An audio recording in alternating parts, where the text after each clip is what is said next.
What is going on, guys? If you are hearing this right now, I am just testing some things here on the back end, and we'll be with you here in just a second. Just wanted to come in here just a tad early to get all of this worked out and make sure that my audio is coming through and all of that good stuff.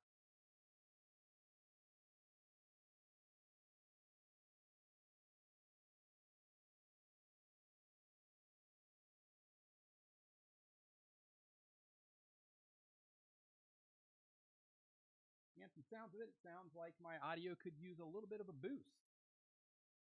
So I will go ahead and crank that up here just a tad and see if that comes through a little bit better or not.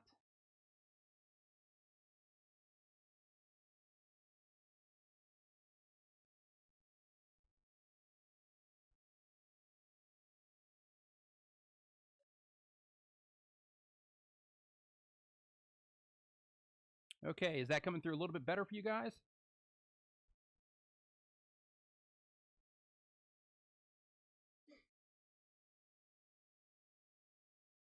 All right. So we're going to get started here in about 1 minute.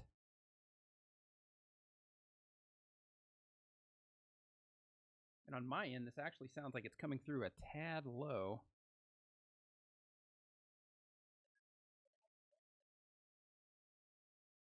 Okay. I am coming from Thailand, Andrew.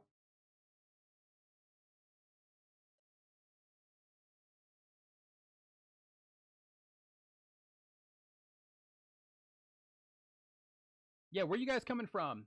Give a shout out to your local area, wherever you happen to be coming from. If you're in the States, what state are you in? If you are in another country, what country or location are you in? Just go ahead and get a roll call so we can see who is in here right now.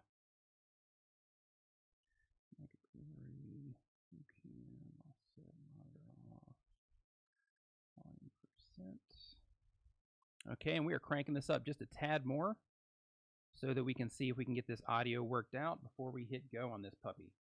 Germany, UK, Ecuador, Netherlands, another Germany, Wales, India. Oh yeah, this is good stuff.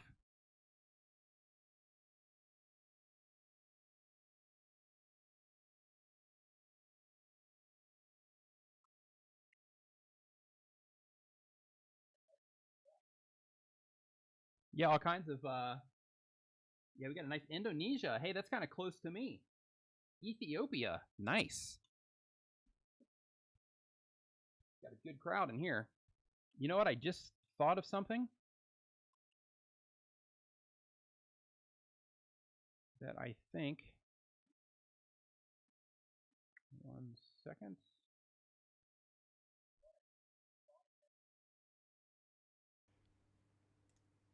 Test. Test, test, test, test, test, test, test, test. Another India, Florida, Brazil. Nice. I've always wanted to go to Brazil. North Carolina. All right. So the volume does appear to be a bit low. I'm going to pop this puppy over here. Boom. Test it one more time. This is interesting. Test, test, test, test. John Marshall, thank you, my man. Test it one more time. There we go. Test, test, test, test. Okay, now we are kind of screaming in here, so we're... Okay, I'm going to back this off a little bit so I know exactly what the problem was. Give me 1 second, guys. I will have this worked out here in just a second.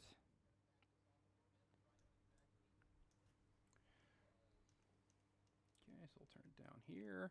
Test, test, test, test, test. Take this back down to 80. Turn it up here.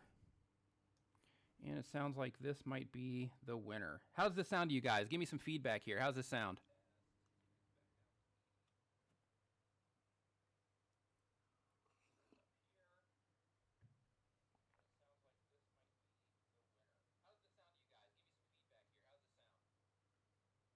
Sounds good to you, Andrew? That's good enough for me, my man.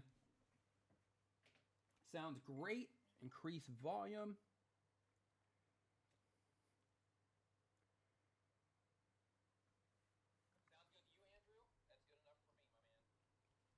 Okay, guys, so we are going to go for it. We're going to have to cut this part at the beginning of the video and the trimmer afterwards.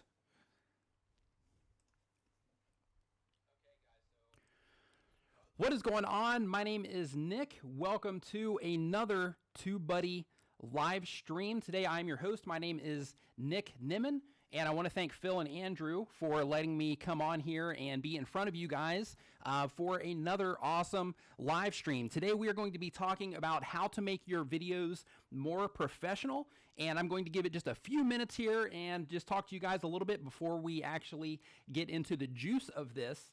Just to give a few more people a chance to get in here, try to get this number over 100 before we get started. If you are just coming into this stream and you do not have TubeBuddy installed yet, then make sure that you go to TubeBuddy.com and install TubeBuddy right now into your browser, because it is a very valuable plugin and it will indeed help you with your search rankings and your overall channel management because of all of the awesome, fantastic, wonderful features that they have inside of the plugin. Andrew is moderating today, so I want to give a special thanks to Andrew as well. And I also want to give a special thanks to everybody that's in this stream today, because I have some very good information for you that is going to help you understand what goes into making professional videos specifically for YouTube, so that you can have, credibility, so that you can increase the perceived value of your content and the information or the experience that you share on your channel. And that is what we're going to be going over today. So again, my name is Nick Nimmin. I have a channel here on YouTube, of course, and you can find that at youtube.com/Nick Nimmin. You'll also see it popping up at the bottom of the screen on the ticker as that goes across, and there's some more information, so make sure that you pay attention to the ticker down there at the bottom as well for more information. So, as we first get into this, the very first thing that I want to talk about is something that I call visual authority. And before we go full bore into this, I want to say that this is not a requirement to success on YouTube. However, the things that I'm going to be talking about in this stream are basically ways to give yourself an advantage over other people in your niche, over, if you're making subpar videos and everything isn't dialed in, so to speak, then you're let's look at it like you're leaving money on the table, right? You're leaving views on the table. You're leaving the way people perceive your content. You're kind of leaving it on the table. You're making it to where people aren't perceiving you in a way that gives you a leg up, so to speak, and makes things easier for you. And visual authority, and this all leads into how to make your videos look more professional, but visual authority is kind of the backstory of why making professional looking videos is extremely important. And the first thing about visual authority, or the first point of visual authority, of course, is graphic representation on your YouTube experience. So that includes your channel header, your thumbnails, how the graphics look inside of your videos. All of that is what the graphic representation means. It basically means when somebody lands on your channel page, what does everything look like? What kind of first impression do you make when somebody lands on your channel page? That's extremely important. And if you have that dialed in, that will help you get subscribers and will help you grow your YouTube channel. The next thing on the list, and we all know this, is video quality. And again, video quality is not a requirement for YouTube success. None of this is.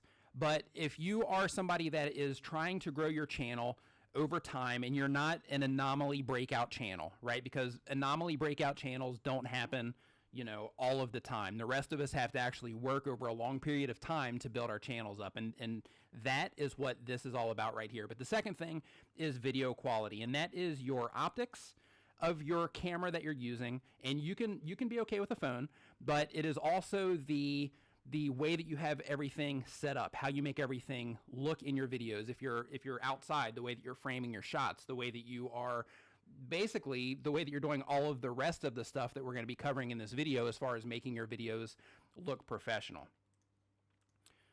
And that number 2 right there, that is basically what we're going to be covering in this video. I'm going to be going into detail about all of the different things that you can do to make your videos look professional so that you are increasing the perceived value of your content, because that's what visual authority is, right? Is you are basically, through your graphics, through your video, through your niche sync, through your proof, you are adding to the perceived value of the content that you are making. The third thing that I have is niche sync, right? And what that is basically niche sync, just to wrap that up real quick in a nutshell, is if you go to toy channels, as an example, there's a certain way that toy channels shoot most of their content.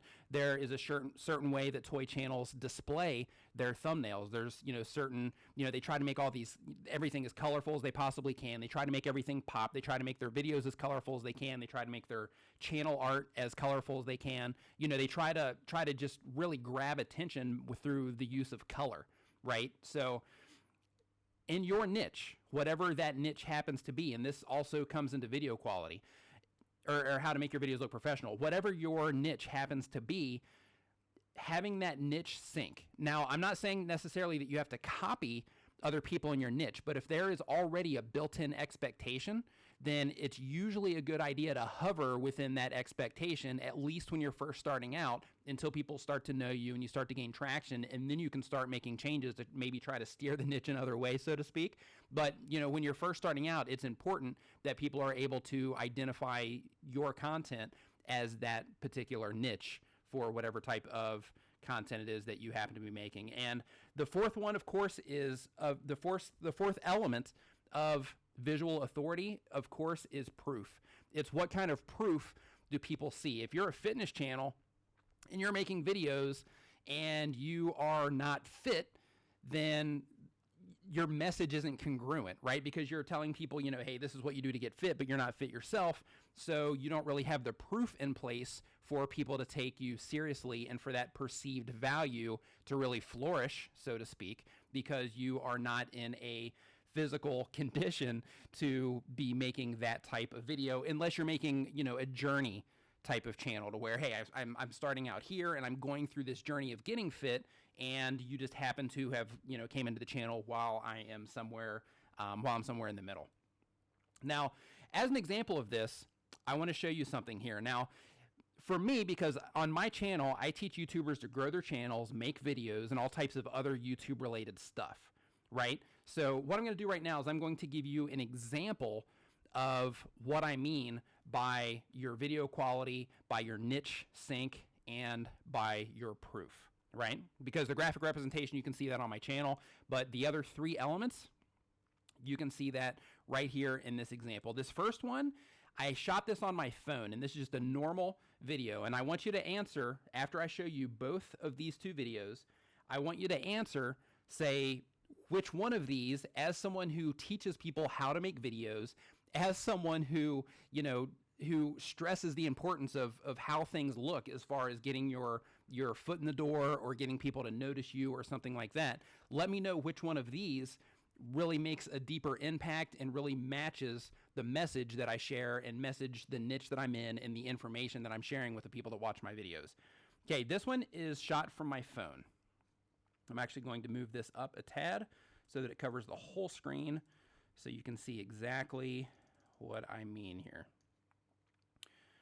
Okay, so this one is from my phone, and I hope the audio quality comes through on here as well. If you want to learn how to grow your channel and make videos and all types of other YouTube related stuff, make sure to hit the subscribe button and the bell notification icon so you don't miss anything. Okay, so as you can see there, I'm there and I'm telling people, hey, this is how, if you want to learn how to make videos, then make sure you subscribe to the channel, right? But if you look at that video, I've got a big bright light in the background that's kind of, interfering with what's going on. The colors look horrible. The actual optics of my phone, how I set that shot up, everything looks horrible. And then this, in comparison, You want to learn how to grow your channel and make videos and all types of other YouTube related stuff? Hit the subscribe button and the bell notification icon so you can be notified when I go live to answer your YouTube questions. Oh, gotta love live. Okay, so what I'm going to do is I'm going to do this the good old-fashioned way, and we are going to just go ahead and open this up here, and I'm just going to pull it from a window, if it will let me, so that you can see what I mean, and we can just keep this puppy going here. Okay, from window capture, we are going to go into VLC, and we are going to transition this in. Yeah, this is hilarious. I love live streams because of this. Okay, so now we're going to go in here and we're going to play this. You want to learn how to grow your channel and make videos and all types of other YouTube related stuff? Hit the subscribe button and the bell notification icon so you can be notified when I go live to answer your YouTube questions. You want to learn how to grow your channel and make videos and all types of other. Okay, so with that, I'm not sure if you're able to hear that or not, but unfortunately, it didn't work out like I was hoping. But basically with that, you know, you see the visual representation, right? So you see, okay, if somebody, you couldn't hear it from the video, Andrew, you couldn't hear it from me.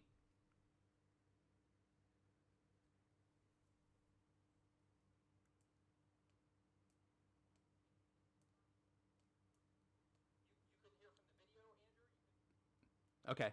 Yeah, basically the difference is, you know, I said the same exact thing, but the difference is the visual impression that you get. Of course, audio is half of the video experience, which is something that we're going to be talking about, but the visual representation, right? On you know, for somebody teaching somebody, and this also falls under the niche sync, right? So for somebody teaching people how to make videos, if I make videos with the phone video, with poor audio, with poor lighting, with everything kind of looking, then people are not going to perceive my content as valuable because it doesn't look like I know what I'm doing.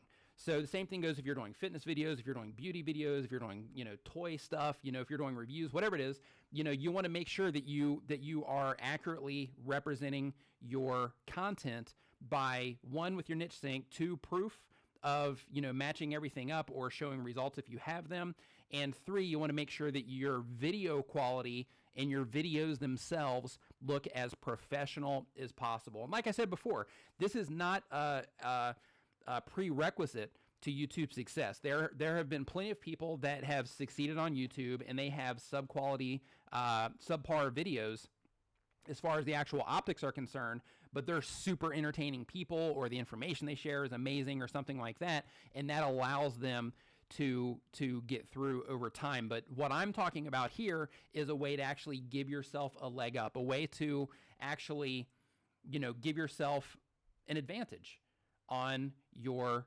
content and on the growth of your YouTube channel. Now, the first thing that I want to go over, and I'm not sure if you noticed it or not, but in the very first video, I wasn't looking at the camera, I was actually looking at the lens. And the very first thing that I want to talk about, and this is extremely basic, but you see a lot of people on YouTube, they're always looking at their viewfinders. They're looking at their viewfinders, they're looking at their phone, you know, whatever it is, they are not staring at the optics of the camera. And when that happens, what you're doing, and it's difficult too, you know, live, it's the same exact thing, and it's difficult because you're trying to run a control room and you're trying to keep an eye on chat and things like that and run your slides and all of that, so it's difficult here too. But it's very important that you stare at the camera, stare right down the lens of your camera, and the reason for that is because that creates that connection with your viewers. If you're vlogging, this is extremely important anytime that you're specifically talking to the people that are watching your videos. If you're doing any type of instructional content, this is imperative because, you know, if you have an instructor of some type and they are teaching you how to do something and you are in a one-on-one session with them, they're going to be looking at you when they're, you know, telling you how to do something, right? When they're giving you the instruction part of what it is that they're showing you how to do. So it's extremely important that you get into the practice. If you are currently looking at your viewfinder up here on your camera, right? If you're currently not looking down the barrel of the lens, so to speak, it's extremely important that you start doing that because that helps you create that connection with the people that are watching your videos. The second thing that is extremely important when it comes to making professional looking videos is setting up your scene. Now, in some cases, this is just not possible, right? Like, let's say you're on vacation and you're vlogging your stuff on vacation, then, it's not possible. But what is possible is actually framing everything, which is the next thing we're going to talk about, but is framing everything so that it looks okay, even in an outdoor, unpredictable environment. But what I mean for setting up your scene is in situations like, let's say, a beauty channel where you're making videos in your home, your office, your bedroom, or instructional channels, or any type of channel where you are in a controlled environment, you're indoors, and you're in a place where you usually turn on the camera and you go for it. Then in a situation like that, it's really important that you set up your scene so that you have, any extra clutter out of the way, so that if you're shooting in your place, it doesn't look, horrible, or not horrible, but so that it looks nice and tidy. You know what I mean? Because people, it's unfortunate, but people will make judgments on you based on what's going on in the background of your video. So it's really important that if your place is a mess, that, you tidy up a little bit before you actually make your videos. And I'll be honest, I'll be upfront with you. Sometimes, I'll have, like I'll have a bunch of water bottles over there and, things like that, to where it's kind of messy, and I'll have to just take that stuff and throw it over on the other side of the room or whatever before I start making a video or before I go live, because I want everything to look clean. I want everything to not be that distracting. And if there's anything back there, I want it to be part of what is going on in the video, instead of just having a bunch of random stuff back there. So real quick, I'm going to hop into the comments just to say what is going on to some folks here. And I'm also going to pull up this question thing here real quick. Okay, so real quick, I want to address a question here. Nick, we should get you some TubeBuddy stuff for the stream. Absolutely, you should, Andrew. Yeah, man, I'll take a hat. I'll take some T-shirts, whatever you guys want to send me, man. I'll wear it. I'll wear it in my videos too, not just for the stream. Yeah, I'll represent you guys for sure. A question from Ye Boy Savage, right? Because we're talking about, visual representation here and how to make your videos look professional. But one of the things that I talked about before was graphical representation of your content and what's going on with your channel. He asks, how can I make my channel art look awesome? The best way to make your channel art look awesome in most cases is to keep it simple, right? So if you keep your channel art simple, then you have a much better chance of it looking awesome instead of it looking cluttered. What I recommend to anybody making their own channel art is to put your value proposition, basically the value that you offer to your viewers, as the main point in your channel header. When they land on your channel page, they see front and center what your channel is about, the type of content it is that you offer. That is the most important thing, because they have that split second to decide if they're actually going to scroll and look at more of your content or not. And most of the subscribers on your channel are actually going to come from your channel page, from people coming to see what additional type of content you have after they've watched one of your videos. So the best way to make your channel art look awesome is to try to keep it as simple as you possibly can, unless you have graphic experience. Another way that you can do that is at tubertools.com. You can actually get custom branding packages as well.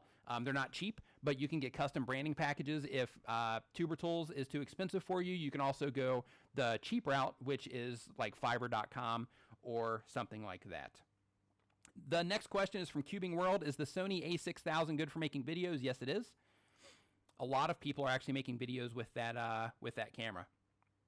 Okay, I'm going to go into another point here, and then I'm going to come back in and answer more questions. And real quick, I'm just going to hop into the chat for 1 second, because the chat is actually my favorite part of live streams. Luke Rogers, what is going on? Bye, guys. I have to go. Later, Luke. Maybe I should change the banner to include a profile picture. Yeah, with your channel banner, which we'll get into like a full Q&A here after I go over these next few points. But yeah, your picture, having that in your channel header is also a definite plus. So if you do have a decent looking picture of yourself that you can put into your channel header, that's definitely a plus, so that people can connect with you again. So they see you in your video and then they go to your channel page, bam, right there's your face along with the value proposition, maybe your logo or something like that, so they know that it's the same person. They know that you are the star of your show, so to speak. And if they have that connection with you, then they click on that subscribe button. Free American Spirit, where can I get photos for the green screens that are bright, high quality, and sized correctly?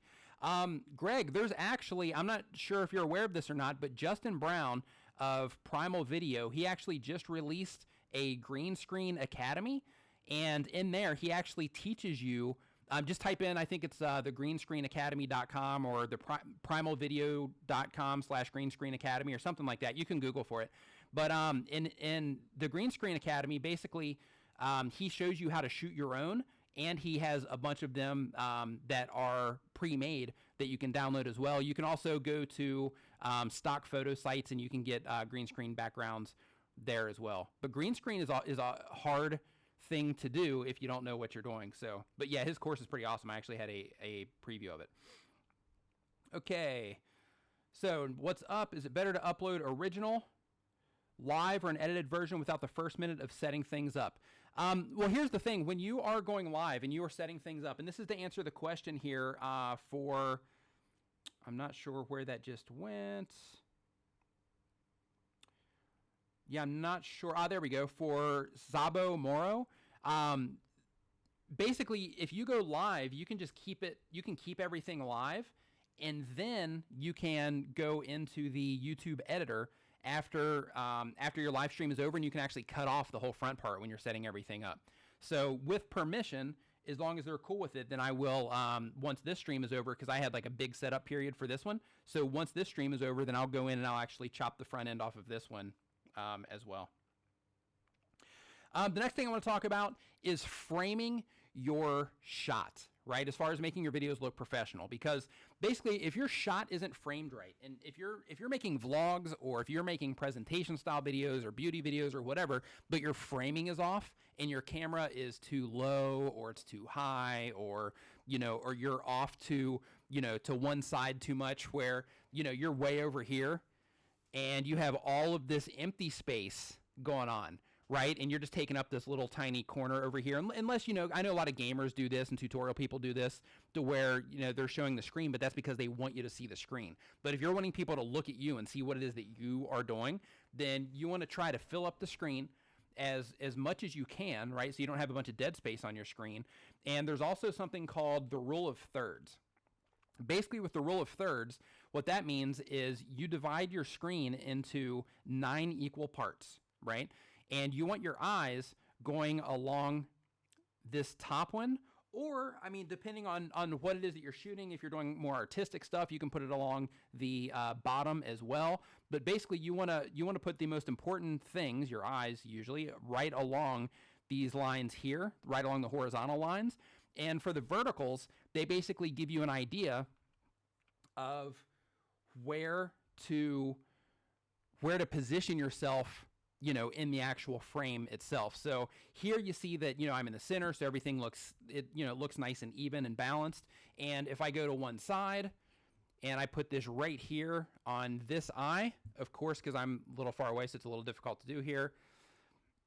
But normally I would actually fill in some of this headspace as well if I was actually framing myself in. But, you want to fill in some of that headspace and also keep your eyes, right here on this line as well, so that you are framed in that way. In the same exact thing, because the angle of the camera, this is kind of, weirding out, but the same exact thing here. Now, as you can see, I filled up that headspace, and I'm going to put myself, right about here, just for balance. Right. So basically with the rule of thirds, and you can hop on Wikipedia or you can hop on Google, because there are a lot of other things that you can do with the rule of thirds. But for the basic YouTube video, for this type of video, for beauty videos, for any type of videos where you're doing any type of instruction or anything like that, this is a rule that you definitely want to get more familiar with so you can learn to follow it. And when you do, it will make your end product look a lot better. And if you're somebody that's on my channel, and if you're not on my channel, make sure you head over to youtube.com/Nick Nimmin and check it out. But on my channel, basically what I do is I do a lot of jump cuts to where I bounce all over the screen. And when I do that, I have to keep the rule of thirds in mind so that I make sure that when I come in right into the screen, that I'm in the right portion of the screen, so that it keeps everything nice and balanced, and everything will end up looking okay in the final edit. And framing your shot also, let's say that you're a vlogger. Right? Like if you look at Casey Neistat and you look at his content, everything looks fantastic with what he does. And it's because he has a filmmaking background and he knows how to set up a shot, right? So when you look at his content, it seems seamless, right? Because he does vlogging type stuff. So it seems like it's seamless. It seems like everything just kind of comes together, right? But in reality, he's put thought into every single scene that he has set up. You know, when he's just jogging by the camera, he's framed that so that it looks awesome, right? So that when you watch it, you're like, wow, that looks fantastic, but you don't really think about it, but it looks fantastic because of how he framed that particular shot, right? So framing is extremely important in your videos. The next thing I want to talk about, and I'm going to tell you how you can do this for free if you are on a computer. Yeah, Andrew says the art of good editing is the ability to make it look seamless. Absolutely. And that's actually one of the things I'm going to talk about here in this list as well. Yeah, but audio is half of the video experience, right? So how everything sounds. If your audio sounds really far away, like I wish that my audio would have played and that clip would have played a little bit better, that it would have played at all. Actually, you want to learn how to grow your channel and make videos and all types of other YouTube-related stuff? Or the comparison videos that I was trying to show you. But basically, the difference is when you are standing away from your camera and you have all of this space between you and whatever your recording device is, it will make a huge difference in how the audio sounds. Like just moving your microphone up. If you have an external microphone, you have it on top of your DSLR, just moving your microphone forward can make a huge difference in how everything sounds. Like, for example, if you take your microphone off of your DSLR and you put it like right here where it's just out of frame, like right here, or you put it, you know, on a boom pole and you put it right here where it's just out of frame, it's going to make a night and day difference in the quality of your video, because your audio is going to sound a gazillion times better. And because of that, people are going to perceive your video as a better quality video. Now, the funny thing is, if your camera, or I mean, if your video quality looks awesome, right? If your video quality is like, wow, you know, they've set up the shot, they've got, you know, contrasting colors in their shot, they are, you know, they're positioned well in the frame, everything just looks fantastic, but your audio sucks, then that perceived visual authority, right, that perceived value is going to drop massively. But the funny thing is with audio is if your video is kind of basic looking, but your audio sounds good, in that case, then your video it gets perceived as a better quality video because your audio sounds good. It's a bizarre thing, but that's, you know, that's how it works out. But yeah, it's absolutely crazy. But it just goes to show how important audio is for your video. That's why Hollywood spends so much money on like sound effects and sound design and all of that stuff, because it makes a humongous difference in the experience that your viewers have. Next thing I want to talk about that Andrew was talking about a second ago is editing your videos, right? It's extremely important. Oh, you know what? I'm actually going to back up here, back on the audio thing. If you want to learn how to process your audio, I have a video about it on my channel. You can also download for free. I use Adobe Audition for mine, but you can download for free a program called Audacity, and Audacity will help you reduce noise in your video. It will also help you, you know, if you want to put a limiter on there, if you want to boost your EQ, if you want to normalize your audio, add some dynamics processing and stuff like that to really give your voice some presence in the video, then you can do all of that in Audacity. Yeah, Audacity for free. Just Google for Audacity audio software, and then it'll come up somewhere in Google for you. But yeah, that's an extremely, really, really good way to make your audio sound better through processing. But two ways that you can do it, just to recap on that before we go, because it's so important. One is to get your microphone close. We're actually going to do it right here. Okay, if my microphone is here, right, this is why you see radio people, they're all up on the mic, you know, talking like this. That's why they do that, because it's capturing the whole of their voice, right? Like if I have the microphone here, it's going to sound a lot better than if I move my microphone back here, because what happens is when the microphone is back here, one, I have to talk a lot louder. Two, is you're picking up all of the audio bouncing all over the room. You're catching all of these reflections all over the room, and it really cuts down on the quality of the audio, and it makes it all sound bad. So get your microphone closer to your mouth. as close as you can. You can use a lavalier mic, which you can get them for like $20.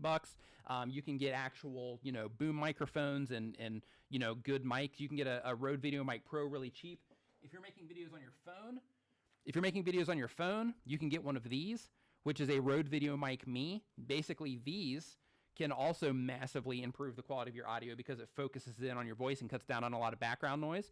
But you just plug it into your phone, and then you have that. So the next thing we're going to talk about, like Andrew was talking about, and we'll go back into that, is editing your videos. Now, learning to edit your videos is a huge part of, I'll call it the art of YouTubing, right? They don't have to be masterpieces, but they do have to be good enough, and they do have to have a momentum of sorts. They do have to have like a motion of sorts in your video. So anytime that you are saying and things like that, nobody wants to listen to that. It makes it easier. You can upload faster if you don't cut any of that stuff out, but it's important that when you're editing your videos that you think of the people that are going to be watching your videos, right? Because the more people that are watching your videos and they're not hearing those ums and ahs and things like that, then they're going to perceive your video in a better way than if you have all of that stuff in there. And the same thing goes with editing your videos. Color. Now, I'm going to show you this real quick. I'm going to switch to my display, and I'm going to show you something. So anybody that watches the videos on my channel, right? This is basically, what the end result ends up looking like. So I'm going to make this bigger here so you can see what I mean. Now, I'm going to turn this on here, and you can see the difference. On the left-hand side, this is where the color treatment is not there. On the right is where the color treatment is there. So I'm actually going to open this up so that I can turn the color treatment on and off so you can see the difference. And it's incredible. Okay, here is with the color off. So this right here is straight out of the camera. This is what it looks like when I take it right from my camera and I put it into my computer, right? This right here.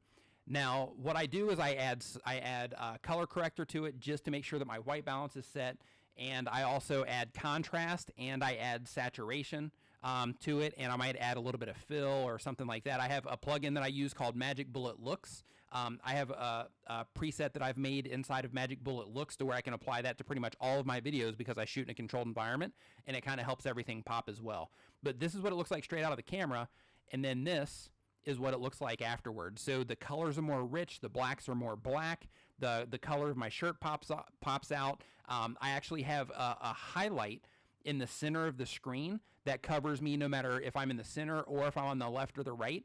It also pulls, that color treatment also pulls more of that blue in from the background and helps me stick out more and helps, because my skin tone contrasts with what's going on in the background, and it helps me stick out from what is going on in the background. So I wanted to show you that as well because, learning how to use color in your videos is also a really important part of the editing process because, when you can make your videos pop in a way, then people will perceive all of your stuff as a higher quality end product.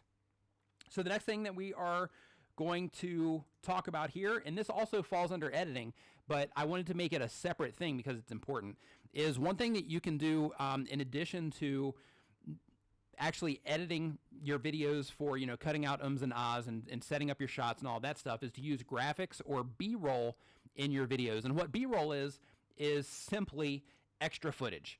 So if you have your video, let's say that you are a vlogger and you are out on the town and you're, running around, you're shooting all of this content and you have your camera up and you're saying, hey, yeah, I'll just do it with my phone, say, yeah, and then, we came here and then we're going to go see this and blah, blah, blah, blah. While you're talking about that, if you go on for an extended period of time, you can actually just while you're talking, just lay other footage of what you're talking about on top of your video, and that can kind of help break up the attention of the person that's watching your video. So basically, your video is going along, and then before their brain has a chance to dry out, so to speak, you add these other elements, be it graphics or be it, some other type of motion to the screen or a B-roll or something like that, or a transition into something else, whatever.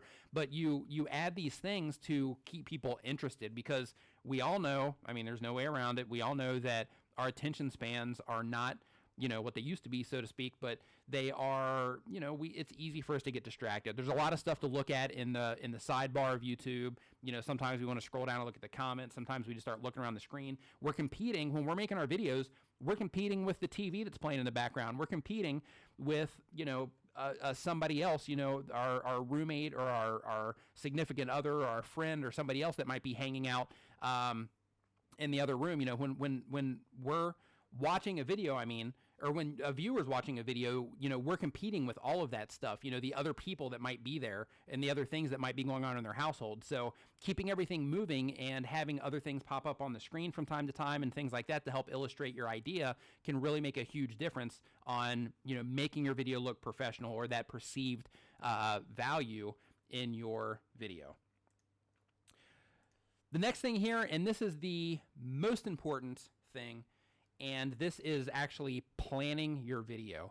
If you plan your videos in any way, shape, or form, it doesn't have to be, you don't have to do storyboards and things like that, but if you at the very least write a bullet point out, right? And you say, okay, if I'm doing presentation style videos, these are the things I want to make sure that I talk about. If I'm doing travel vlogs, these are the places that I want to go see today and that I'm going to talk about. If you are making daily vlogs around your house, if you're making mom vlogs or something like that, then you want to say, okay, today these are the things we're going to do today. So while we're doing these, I want to make sure that I get these shots so that I can make sure that when I'm back home and I'm doing the editing process while the kids are asleep, then I have all of these shots and all of this extra footage that I can work with to make sure that my final product ends up really good. And you can do this with bullet points. You can do it with planning your shots. Bullet points if you're actually, speaking or going over information. You can do it with actually planning your shots and saying, okay, I'm going here, so I want to make sure I get a shot of me walking in the door, my kids walking in the door, whatever it is.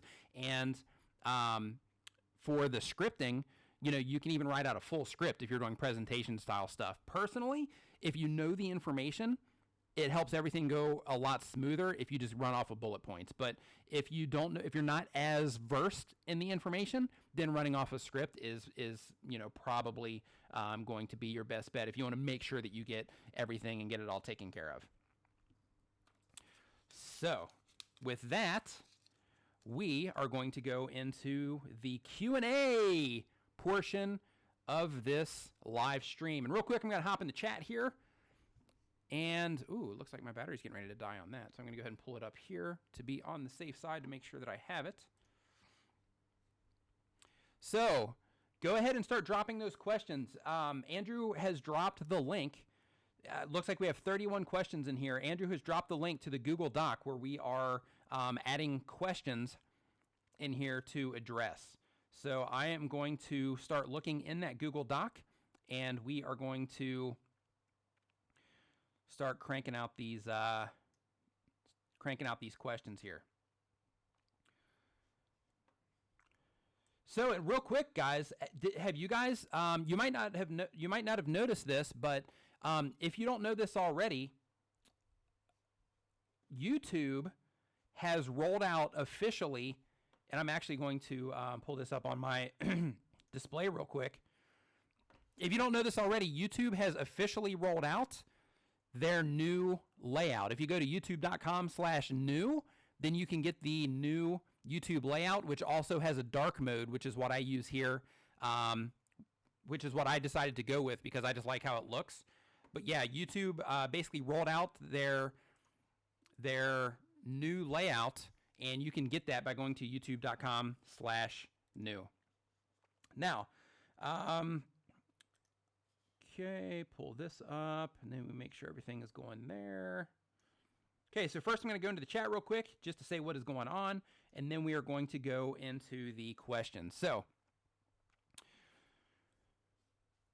Yes, I would agree, buddy, but I don't get up and move around when I watch a concert. But you're right, it's more engaging from vid viewpoint.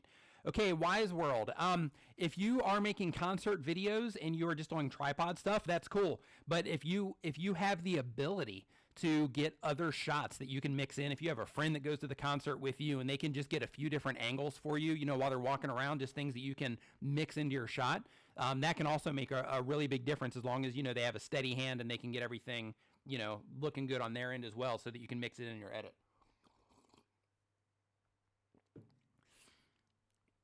Okay. Super looks, I'll implement this. Super feels.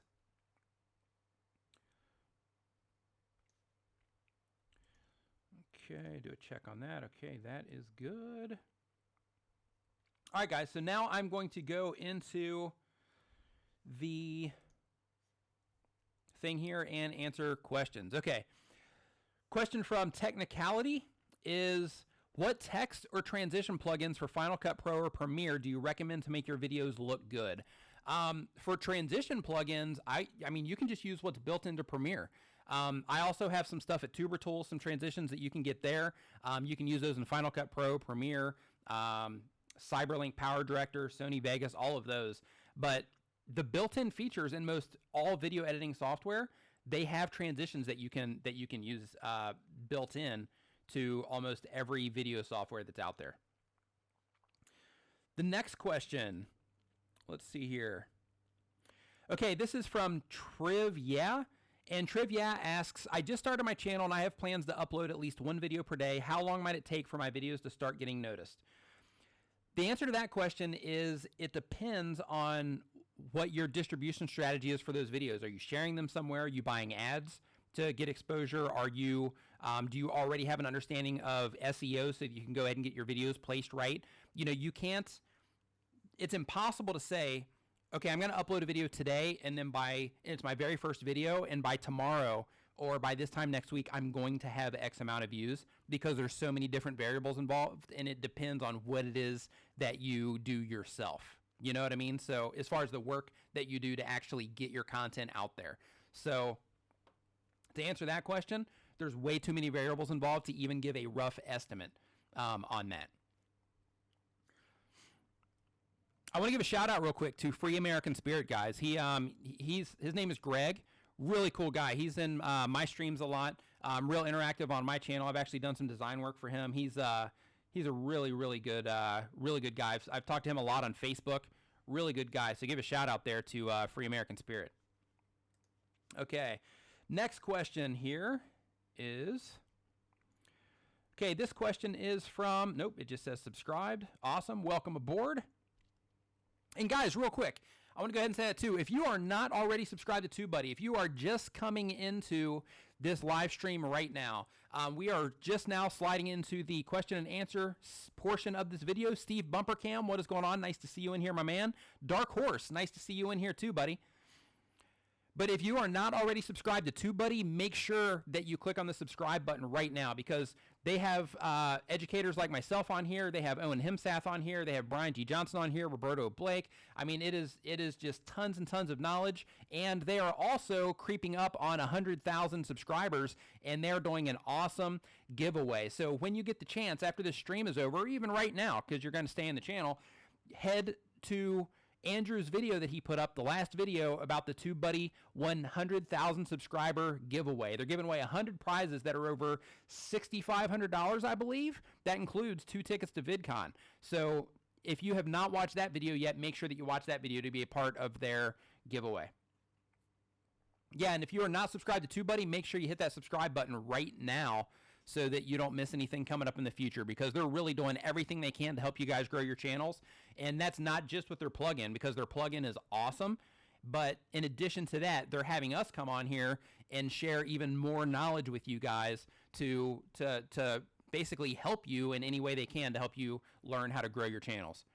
Kill Creations just congratulated me on crossing the 30,000 subscriber mark. Thanks, my man. I appreciate it. From one stormtrooper to another.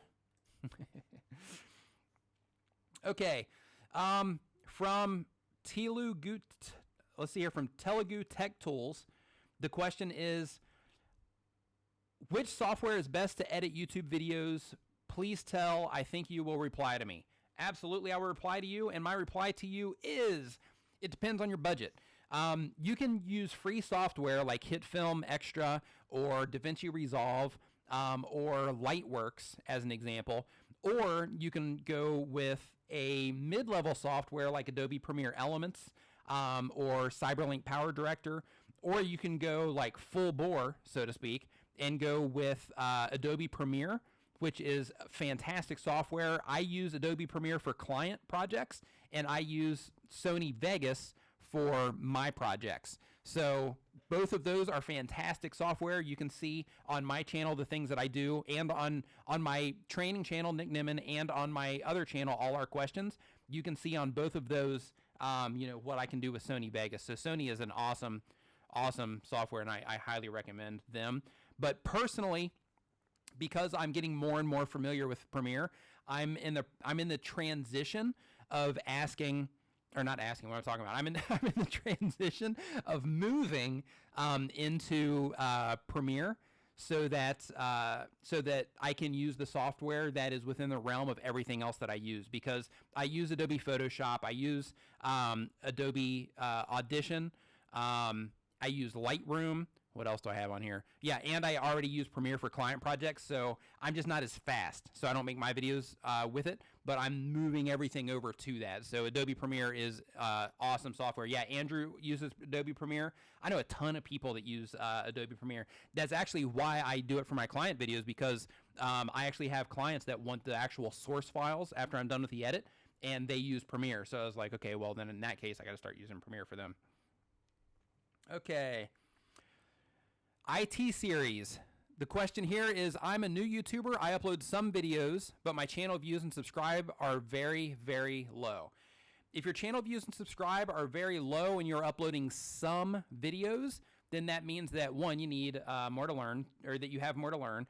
Two, just uploading a few videos is not going to get you much traction, especially these days. Back in the day, sure, but these days, again, unless you have some type of other distribution strategy that you can get your videos out in front of people another way, just uploading a handful of videos these days is not a great way to get people to watch your videos. You need to make sure that you get your SEO on point, and that you get your distribution together as far as, the different social media networks, the different Facebook groups that are relevant to the content that you're making, where you can share your content and things like that.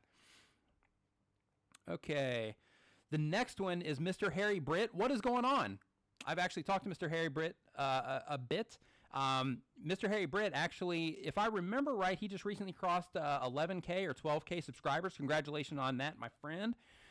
He says that his content is not safe for work. Any tips on how to pivot my content into a more professional and safe for work niche without losing existing viewers? If your content is currently not safe for work, and you want to transition into safe for work content, you can just do it without your viewers even noticing. Basically, when viewers are on your channel, they're not on your channel because they want to hear you, use a certain language, right? Like you can change your content and change the way that you're presenting your content without having to notify your viewers, without having to do anything like that. Like you can just stop using this particular language, or stop talking about, a particular group of topics that are not safe for work, and just start talking about safe for work stuff. Now, what's going to happen is, depending on the type of content that you make, if you're making more like shock stuff, then in that case, when you start going the more professional route, what's going to happen is you may lose some people from the shock crowd, but you're going to pick up people that are not as into the shock style content. And really, man, like if you go safe for work instead of, going the non-safe for work route, then you're also kind of future proofing yourself, because, as we all know, with the whole adpocalypse thing going on, like doing not safe for work content on YouTube, there might not be a future in YouTube for you, depending on the changes that they make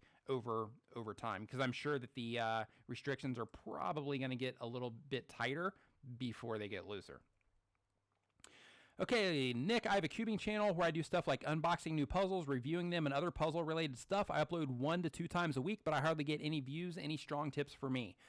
Same thing, man. You have to make sure that you are making videos, in your case, you got to make sure that you're making your stuff that people are actually looking for.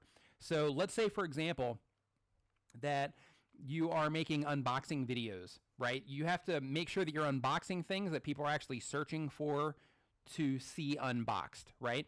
Like as a small channel, if you don't have any way to share your content on social media, if you don't have any groups that you're a part of where you can share your stuff, if you don't have a Twitter following already, if you're not a part of any Reddit or Facebook groups where it's a good fit for the information that you're sharing or the type of videos that you make, it's really important that you learn how to optimize your videos for search, and you learn how to actually research your videos before you make them so that you can improve your chances, so to speak, of getting in front of an audience of some kind. TubeBuddy, they'll help you do this. Use their plugin to research your tags, to research the actual phrases that you're going for. They'll let you know if there's strong competition for it or not. If there's strong competition, then maybe you want to go for a more long tail keyword instead of going for a shorter keyword. Instead of going for a more short, broad keyword, as a smaller channel, it's better to go for, a longer multiple word keyword phrase so that you can improve your chances of ranking, and which, in a nutshell, basically reduces your competition, which helps you rank. Okay, let's see here. The next one on the list is...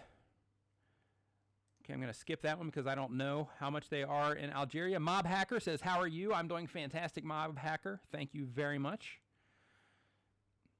Videos Factory, not monetized my video. Okay. Intrepid Dawn, what is going on? Nice to see you.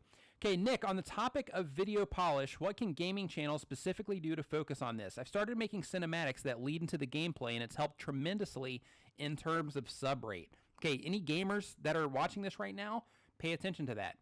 He says he started making cinematics that lead into the gameplay, and it tremendously helped in terms of sub rate. But he says that he's still struggling to get more than 4 minutes of view time on most of his videos. For longer form content, what can we do to increase viewer retention?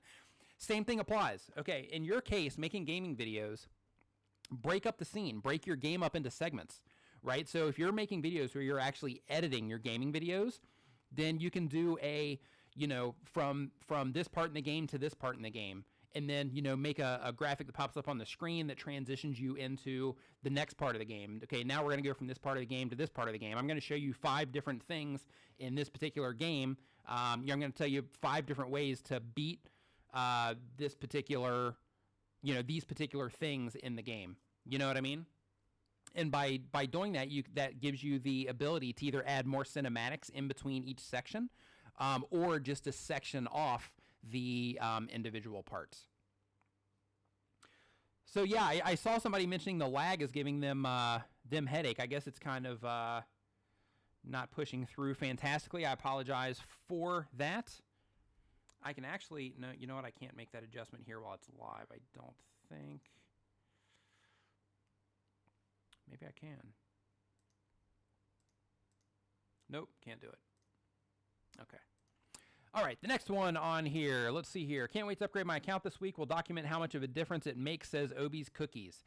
Listen, I'm telling you, Obi's Cookies, if you upgrade your account, you get more features in there, and those more features, as long as you take advantage of them, will definitely make a big difference. I know, personally, man, just the A/B testing, just that alone can make a humongous difference in your channel, because, if you're A/B testing, what works in your, hey, no problem, Intrepid Don, glad to help, man.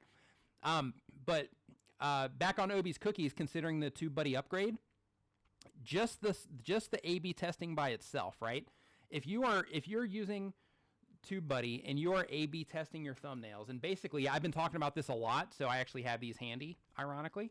But basically what A/B testing is, for you guys that don't know, is let's say you have thumbnail A and you have thumbnail B, right? You can load both thumbnails into TubeBuddy and have them compete against each other, so that basically they will give you stats that tells you which thumbnail people click on the most, right? So you can say, okay, well, people are clicking on B most, so then I'm going to get rid of A and I'm going to start using B. And then you can run another test. Okay, well, I'm going to do B against A. And then whichever one of those wins, then you can get rid of the other one and start using the new one. And what you can use this for is actually refining. Nick, any advice on how I can make the best Nick Nimmin appreciation vlogs? But what you can do is let's say you're trying to get your branding together, or you're trying to get your overall thumbnail scheme together, right? Now, where this comes in really handy is, okay, I'm going to go into something here real quick. We're going completely kind of off base a little bit, but this is extremely valuable, guys, for your thumbnails and for how many views you get on your channel and for growing your channel overall. So basically, when people are on your channel page, right, or we're going to skip that part. Okay, after somebody's already subscribed to your channel, when your videos or when your thumbnails are being recommended to them all over the YouTube platform, be it after a video's played, be it on their homepage, be it in a recommended video or a suggested video in the sidebar, wherever your thumbnails are being served on YouTube, it's important that people are clicking those thumbnails, because the more that people click those thumbnails, the more effective they are. And the more effective they are, when people click on that thumbnail, they come to your video. If they stay on your video for, you know, a decent amount of time, then YouTube is going to keep promoting that content. YouTube actually says in their documentation that once somebody comes into your video, if they go a click deeper, then you're actually increasing your chances of your video being suggested even more, right? So it's really important that you dial in your thumbnails to initially get those clicks, because in a lot of cases, there's two things here. One is that you want the people that are already subscribed to your content to recognize it and to click on it anytime they see it and come in and watch your videos. Number two is you want people that are not familiar with you to be enticed by your thumbnails, so they can come in and be exposed to your channel and be exposed to the content that you're making, so that they can subscribe and then they can go into your, you know, into your system, so to speak. So it's really important that you use the feature like the A/B testing. So when you're getting all of your branding stuff together and you say, okay, I want my thumbnails to look this certain way, and I want my colors to be these particular colors.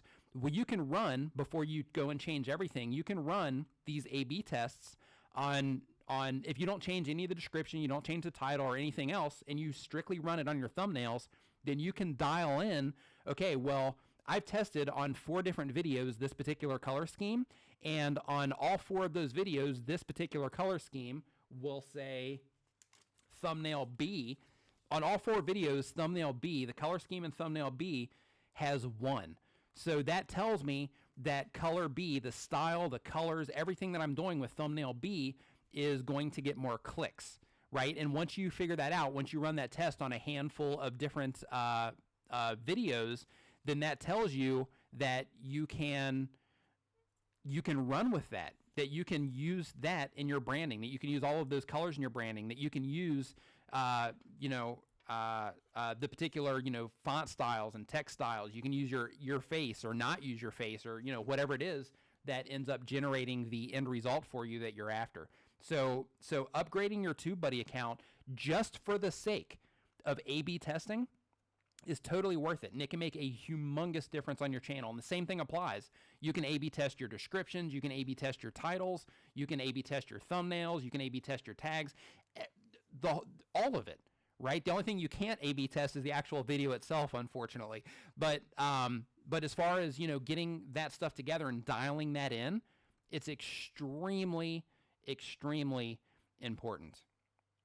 And yeah, I see that the video is coming through extremely choppy. I've tried. It's not letting me do any adjustments since I am live with it right now. But let me see. Yeah.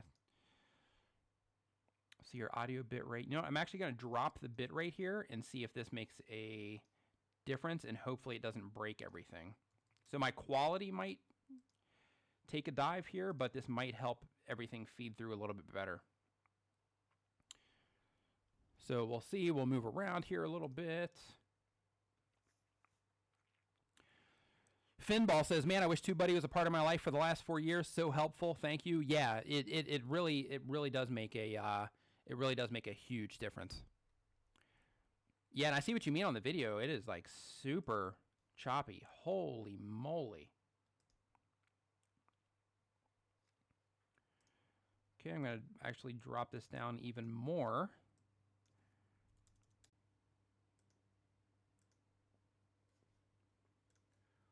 let's see here.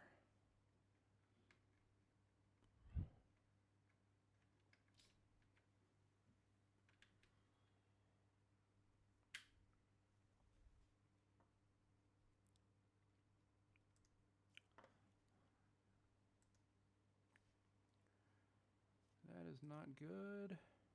Can you hear me? Is this a little bit better? Ah, yeah, it is. Okay, we back?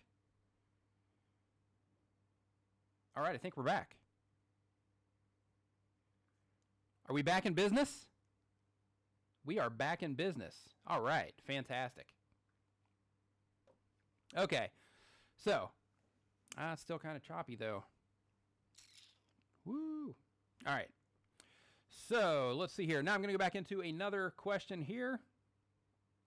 Sorry for that momentary lapse of, of everything being crazy there for a second.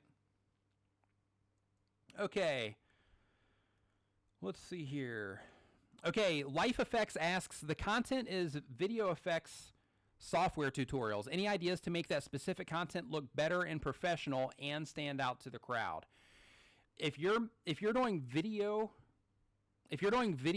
software effects tutorials, then breaking up the segments of your tutorial is a great way to do that. That is a fantastic way to break it up. So let's say if you say, okay, in this video, I'm going to show you, 5 different ways that you can, put text up on your screen. And then you go into the one way, a little graphic that pops up, and then you transition out of that into your actual tutorial for that segment. And then you break it up into number 2, and then, a graphic pops up on your screen, and then you go into the second one and things like that. Then that can definitely help you there. Hey, and I just want to go ahead and mention Tim Gunther says, Nick, thanks for being a part of Social Blue Book. This live feed has been educational, great content. Tim, it is my pleasure. I've actually gotten a sponsorship through Social Blue Book, so and actually built a relationship of sorts, which is fantastic. So thank you for making Social Blue Book. Okay, let's see here. Glad you're able to join us today, Tim Gunther. Anyone looking to get a brand deal valuation for their channel, head to home at Social Blue Book. And hey, if we're giving shout outs here, guys, listen. And with that too, TubeBuddy just posted in here. Phil, I'm guessing, just posted in here that Tim Gunther's in here. And if you're looking to get a brand deal valuation for their channel, then go to socialbluebook.com. And here's the thing with socialbluebook.com, I created an account there, and I got a company. I'll even shout out who they are, uscreen.tv. They basically make training courses, an amazing platform. I'm actually making some courses there myself, but if you are interested at all of making any type of training courses, definitely head over to Uscreen, and that's USCREEN. Amazing software, and the value that you get there is incredible. I have a full review of it on my channel, so you can head over and check that out.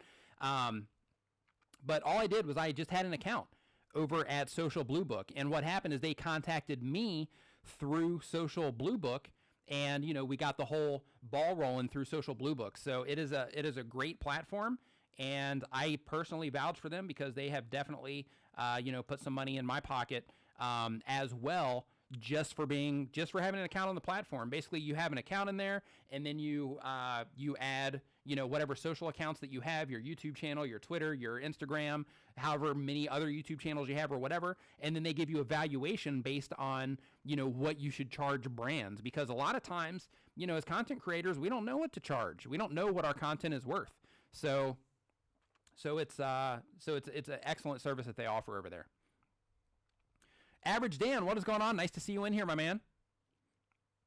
Chasing Tech, the scrolling text on the bottom of the screen and the graphic on the bottom of the screen, that is all done inside of OBS. I'm gone. He did not read my message. I haven't gotten there yet. I'm still going through the messages, buddy. Romalio days. Okay, let's see here. So yeah, that for Life Effects, basically you do that by just breaking up the scene as much as you can. Okay, so the Ekin Noble asks, I shoot in a garage, how can I improve my lighting?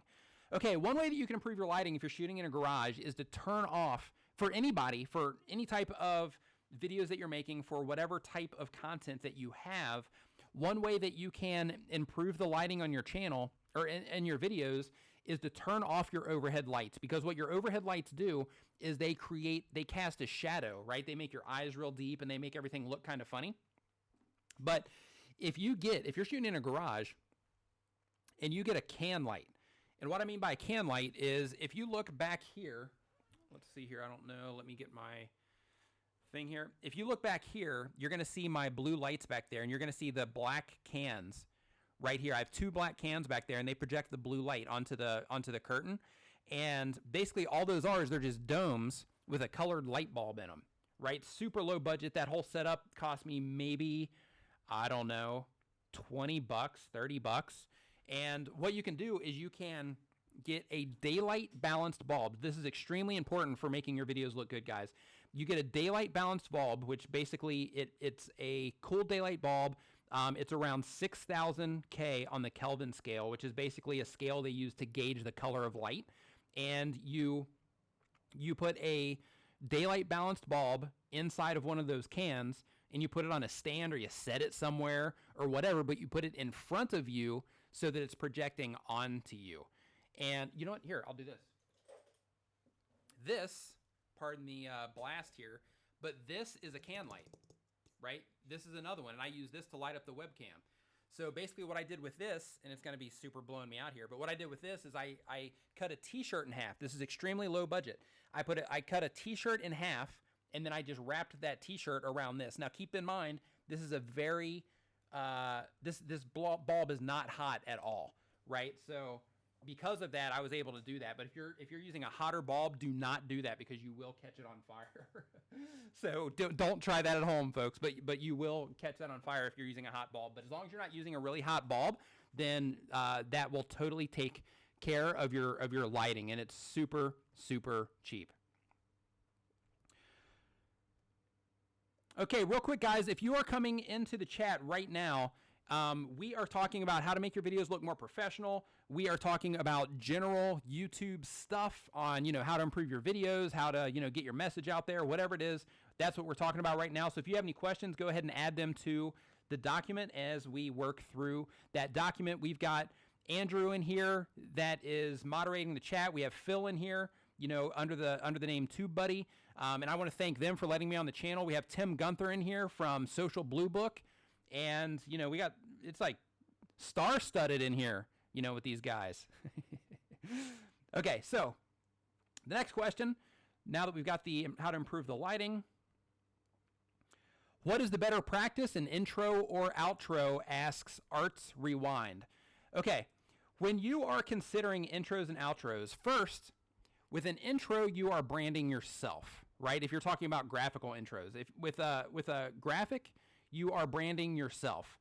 With an outro, right, with an actual graphic, in-screen graphic, that's something that people can actually click on to subscribe to your channel. That's something that they can click on to watch more of your content and basically feed them into more of what you're doing, which is extremely important. So having an in-screen is extremely necessary. And if you have a smaller channel or you're not using in-screens a lot, when you look in your stats, you might think, oh, well, not a lot of people are clicking on my in-screen, right? My percentage is extremely low. Okay, that's cool, but you also have to consider that over the course of a year's worth of content, or over the course of 2 years or 3 years worth of content, all of those in-screen clicks really start adding up. The same thing goes with your auto-subscribe description link. That's extremely important to put into your video descriptions. TubeBuddy, they make that extremely easy. If you go into TubeBuddy and you go into your promo tools inside of your TubeBuddy account, you have to go to TubeBuddy.com and to actually go into your account, and you'll see a promo tools option if you're not familiar with it already. And in that, when you go into the promo tools, they give you the option to add an auto-subscribe link that is shortened through Google so that you can actually track it. And when you add that to your description, over time, over a nice library of videos, then it really adds up the amount of clicks that you get on those. And you can also use their batch feature to actually add that auto-subscribe link across all of your videos if you're not currently doing that. So it's another amazing tool that TubeBuddy provides. But as far as the intro is concerned, I'm going to get burned at the stake here for saying this, but you don't need an intro. I said it. That's right. Yep, said it. You don't need an intro. Intros are good for branding, right? Intros are good for letting people know, getting them familiar with your content. I use one on my channel. I use it on both of my channels. My main channel, because basically what I do is when the video first starts on my Nick Nimmin, on my training channel, when the video first starts, I say what it is that I'm doing, and then or say what it is that I'm going to offer, the value that I'm going to offer the viewer, and then I drop my transition with, it's got music in the background and all that stuff, but it's like 3 seconds, I think, and then it tapers off into me to where the transition disappears and then the music slowly drops. And the whole idea of that is to kind of build up hype before it starts, and then it drops it into me, and then I bring it in strong and, and try to keep that momentum going and then move into the actual video portion. However, on the other channel, with that one, all I have is I have the actual screen showing, and then I just have a little pop-up, just a little circle whoop, that pops up while I'm talking. That just puts my branding on there, and it just reminds people, what my channel is in case it's their first time watching my video. So a full-blown intro is not necessary. It is not necessary. It is not required. And in a lot of cases, it doesn't even, it's bloat in a lot of cases, right? It's bloat. And what I mean by that is you're adding stuff to your video that doesn't need to be there, and it doesn't help the viewer in any way, shape, or form. So if you can get right into it, right, instead of dropping a logo, then your viewers will appreciate it, or will appreciate you for it.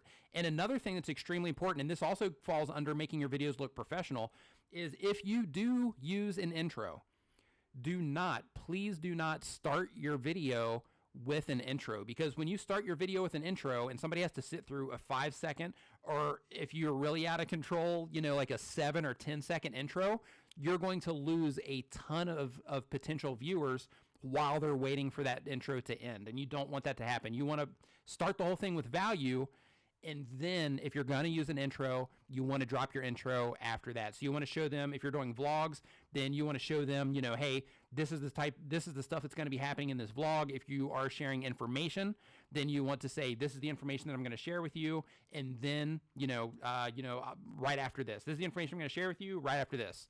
And then you drop your logo. And then after your logo comes in for like 3 seconds, I would make it max 3 to 5 seconds if you're going to use one.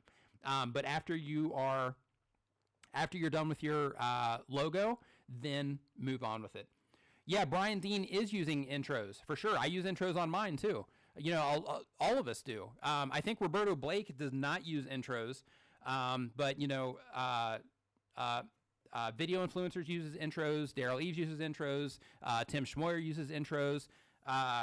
Brian G. Johnson uses intros. Owen Hemsath uses intros. So intros have their purpose, right? But they're not required. And in a lot of cases, I mean, let's just call it what it is. In a lot of cases, it's vanity also, because you can brand your stuff in different ways. Like you can do it with a lower third. You can brand your stuff with something that slides out of the side of the picture, or out of the screen. You don't have to have a full-blown, intro of all of this crazy stuff happening on the screen in order to get somebody's attention. Let's see here. How do you stylize the end screen? You can stylize the end screen. Mine's set up kind of like for marketing purposes and to generate more clicks deeper into my channel. This is for Joe Lazala. But you can create them in Photoshop. I actually have some. If you go to tubertools.com, I actually have end screens there also that you can download. If you are a premium member inside of TubeBuddy, they actually have the end screens that I have over at TuberTools. You can actually download them for free. So if you upgrade to TubeBuddy, or if you upgrade your TubeBuddy account, then not only are you going to get all the stuff that comes with TubeBuddy, but you're also going to get some music discounts and some freebies. You're going to get a bunch of freebies from TuberTools and a bunch of other things as well. Okay, so the next one, since we got the practice on the intro and outro out of the way, let's see here. The Average Dan asks, what is going on, Average Dan? The Average Dan asks, what is the best practice for cuts and transitions? I tend to shy away from multiple transition styles in one video. What are your thoughts? With your transitions, I say use what is appropriate. like, this is going to sound kind of weird, but basically when you are oh, and real quick, Joe Lazala, because you said thanks, that's amazing. My pleasure. But another thing too with the end screens is you can also, instead of, having to use a graphic, or instead of having to, do anything like that, you can also just blur out the last, 10 seconds. We get a 20-second mark, but you don't need to use the whole 20 seconds, but you can blur out the last 10 seconds of your video. So if your video is playing and everybody watching, the same thing flies. If your video is playing, right, then you can just blur out the last 10 seconds of the video. So you finish saying whatever it is that you're going to say, and then you drop in another clip that is just a blur, and then you just lay your end screen elements on top of that inside of YouTube, and bam, it looks great. So that's another tip as far as making your end screens look good. And something cool you can do too is you can take your camera and record Christmas lights and blur that, or go out in the daytime and shine it at the sun, whatever, and get creative with what your blur looks like too. Yeah, but to answer Dan's question on the best practice for cuts and transitions and staying away from multiple transition styles in one video, I say to just do what's appropriate for your video. In some videos, I'll use more than one and I'll use it in kind of like a symbolic way to transition from, one part to another to make it a clear distinction. Other times I'll just use the same one, which is like a push, to where it'll just push things back and forth in the video or whatever. Maybe I'll push it to the left. Maybe I'll push it, if I'm just using the pushes for the transitions, maybe I'll push everything, or I'll push one to the right, I'll push one up, one down, one left, and just kind of, go in like a rotation that way as I work my way through the video, things like that. So yeah, so it just depends on what your video actually calls for. Okay, so, and real quick, guys, I just want to go ahead and mention, if you are not familiar, first off, if you are not subscribed to TubeBuddy, go ahead and subscribe right now, because the value they're giving you guys is absolutely insane. And if you are not familiar with me, my name is Nick Nimmin. I'm the owner of tubertools.com. I'm also a YouTube creator. You can see my videos. I help YouTubers grow their channels and make videos and all types of other YouTube related stuff. And you can see my videos at youtube.com/Nick Nimmin. And if you head over there, make sure that you hit the subscribe button there too if you want to learn how to grow your channel and make videos and everything. Okay, Toy Monkey Madness says, how can I use TuberTools end cards, Nick? If you're going to use TuberTools end cards, they are graphics. So you can, if you are a premium member, you can download them from TubeBuddy. If you are not a premium member of TubeBuddy, then you can just go to tubertools.com, purchase whichever one that you like, and then you just add it to your video file. So basically where your video ends, you just drop in that end card so that it'll transition in, or it'll just be a hard cut into your end card. And then you lay your elements on top of that inside of YouTube. Chasing Tech says, where are you from, Nick Nimmin? I am from the United States. I live in Thailand, but I'm from the United States. Miss Yabi Addison asks, how effective are using subscribe and thumbs up overlays in the video? They are extremely effective. I use a remember to subscribe overlay. And when I started front loading my videos with my calls to action to subscribe, and I started, hey, just Sonoma, you're not so late. Don't worry about it. It's okay. We're partying in here. No big deal. But when I started using the remember to subscribe overlays and I started front loading my videos, it made a huge difference in my conversion rate from viewers to subscribers. So to answer your questions, they are extremely they're extremely effective. Because here's the thing, you have to keep in mind that us as YouTubers, as people that are, active in YouTube, there's a lot of things on the interface that we take for granted. Like somebody that's just coming onto YouTube, or somebody that, doesn't obsess over YouTube like we do, they're just on YouTube just using it. They're, the whole subscribe thing and how many subscribers you got, things like that. That's not, they don't care, right? So when you remind them to subscribe to your channel, when you remind them to leave a comment, when you, tell them, hey, give this video a thumbs up, then it's like, oh, okay, I didn't even know I could give this video a thumbs up, or hey, I forgot, right? So it's really good practice to remind them to subscribe, to remind them to give the video a thumbs up, to remind them to leave a comment on whatever it is you want them to leave a comment about. Okay, now we are going to go back into the Google Doc. Let's see here. How to edit a great video. Okay, how to edit a great video. It depends on the type of content you're making. This is from Denny Kago, DCG.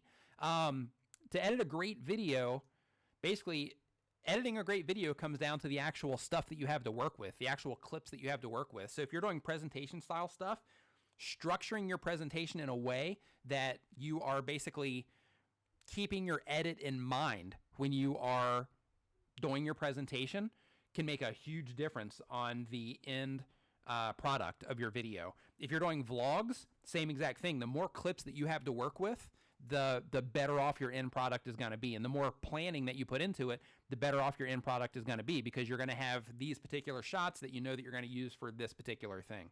So the best way to do it is to plan your video and to basically record for the edit, if that makes any sense. Okay, 5 minutes info. How can we get our first 100 subscribers in a week? Yeah, there isn't a solution for that. All of that comes down to what I mentioned before about, your distribution strategy and, where you have a following or where you don't have a following, or what groups that you can be a part of that, that are into the type of content you create. That's where that comes from. But, there's no definitive way that says, okay, well, if you do A, B, C, and D, then you're going to for sure get 100 subscribers in a week. Okay. Ramalio Days says, I sometimes feel like giving up, but I cannot because I sometimes think it's my life. How do I increase my views and YouTube standard? You increase your views and YouTube standard by making quality content that people are actually looking for, by adding value to other people, right? So when you make your content, the more that you think about your viewers when you're making your content instead of thinking about yourself, that is where a huge difference is going to happen. But as far as getting views itself, learning to optimize your videos for search, I cannot stress enough how important learning to optimize your videos for search is. And TubeBuddy will help you do that. TubeBuddy will help you research the topics before you actually make the videos about them to let you know if you should make the topic or not, or if you should make the video or not. If it's way too competitive, then maybe you should shy away from it and work on something else while you're building your channel, or work on, another topic while you're building your channel. Okay, let's see here. Yeah, Kill Creations says he's been going a month and only at 24 subscribers. It's work to get real subscribers. Yeah, it definitely can be. And, again, it falls on the content that you have. It falls on the different discovery avenues that you have in place as far as, letting people know about your content. Like, for me, because of the type of content that I make, when I first started my channel, I was targeting like the video marketing community because, for them, my content's a perfect fit. So when I would present my videos, every time I would upload a video, I would put my videos in those communities, and people would subscribe relatively fast because it was a perfect fit for the content that I make. So if you make gaming videos, hanging or posting your videos and being a part of the community that surrounds those games, so that people get to know who you are, so that people get familiar with your content when you post the links, then that's the best way to do it. Outside of search, but search is ultimately the best way to do it, because people are physically sitting there and they're typing in, this is what I'm looking for. And then when you learn to optimize your video for search, then basically this is what I'm looking for. You're providing that solution for them. And then when they come on your video, they're going to watch it for a longer period of time because that's what they're specifically looking for. I'm specifically looking for this. And then you're providing a video for that, and you're going to get more watch time for it as long as you're delivering on what it is that they are looking for. Okay, let's see here. Okay, what are the recommendations for channels that don't fit into the half dozen or so stereotypical categories? I mean, other than HD quality and clean editing, etc. My content, the motorsports vehicles, are the stars, not me, as I rarely ever in my own videos.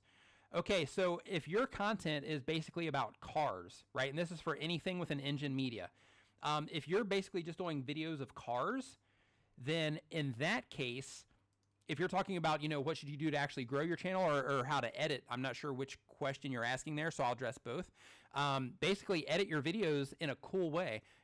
Pick a really cool music track and edit to that track. Make sure that you get it from the YouTube audio library or Audio Jungle or somewhere where you can actually use the track legally, and edit your videos to an instrumental of some kind. And with cars, man, oh my gosh, you can get so many cool shots of cars, so that if you're making that type of content, you can really make for some cool content. And there's some really big channels out there that do the same exact thing, where they just feature cars. They play instrumentals, and they edit the videos they edit the videos of the footage of cars, and it makes for some really, really cool looking content. Okay.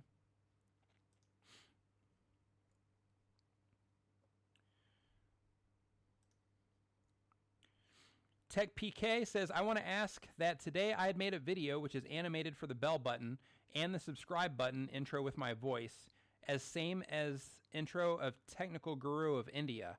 So is it helpful getting more subscribers? Well, here's the thing is, again, with getting more subscribers, it's of course, having that visual representation of your content, having that visual authority makes a huge difference. But just because you use a graphic on your screen does not mean, or does not guarantee, that you're going to get subscribers, right? Subscribers come from the value that you are providing them, right? But what happens with your content is, if your content looks great, it sounds great, you're using graphics, you're able to maintain the audience retention time in your videos because you're editing your videos in a way that supports that, then it's going to help you get more subscribers faster. So basically, if people are coming to your content, you're providing value, and you have all of these other things in place, then your subscriber rate is going to climb massively, because everything looks and sounds up to expectation. Because let's just call it what it is, right? When we go on YouTube, we know that, every single year, our expectation of what we see, it's rising, right? It started way back with SD video, and then it was like, okay, well, now HD is the thing, right? And then, okay, well, now it's not 720 HD, it's now 1080 HD. So if you're not doing 1080, then you're not keeping up, right? And then now we've got 4K that we got to deal with. Right, so all of the time, all of these expectations are just climbing and climbing, and how everything looks, people are expecting more and more and more, and the more that you can feed into that expectation, the better off everything is going to be for you. Because if you're providing value on one hand, and you're meeting that expectation of what everything should look and sound like, then you have a winning package, so to speak. So it doesn't come down to just one graphic. Right? It doesn't come down to just adding, one subscriber reminder. It doesn't come down to that as far as, making a humongous difference. But if you can add that value, and you can make everything look and sound up to par, or better than up to par, then you're going to create a winning combination. And as long as you continually upload content, over time, you can't lose. Yeah, Phil Nolan says, YouTube started with like 240p. Right? And look where we're at now. We're at like 4K, 360 video, virtual, the virtual reality stuff where you're looking around. I mean, it's crazy, absolutely crazy. But those expectations, they keep on climbing. And depending on the niche you're in, you might have to keep up with the 4K depending on the niche that you're in, or, depending on the niche you're in, the 360 might be important, Okay, let's see here. Next question,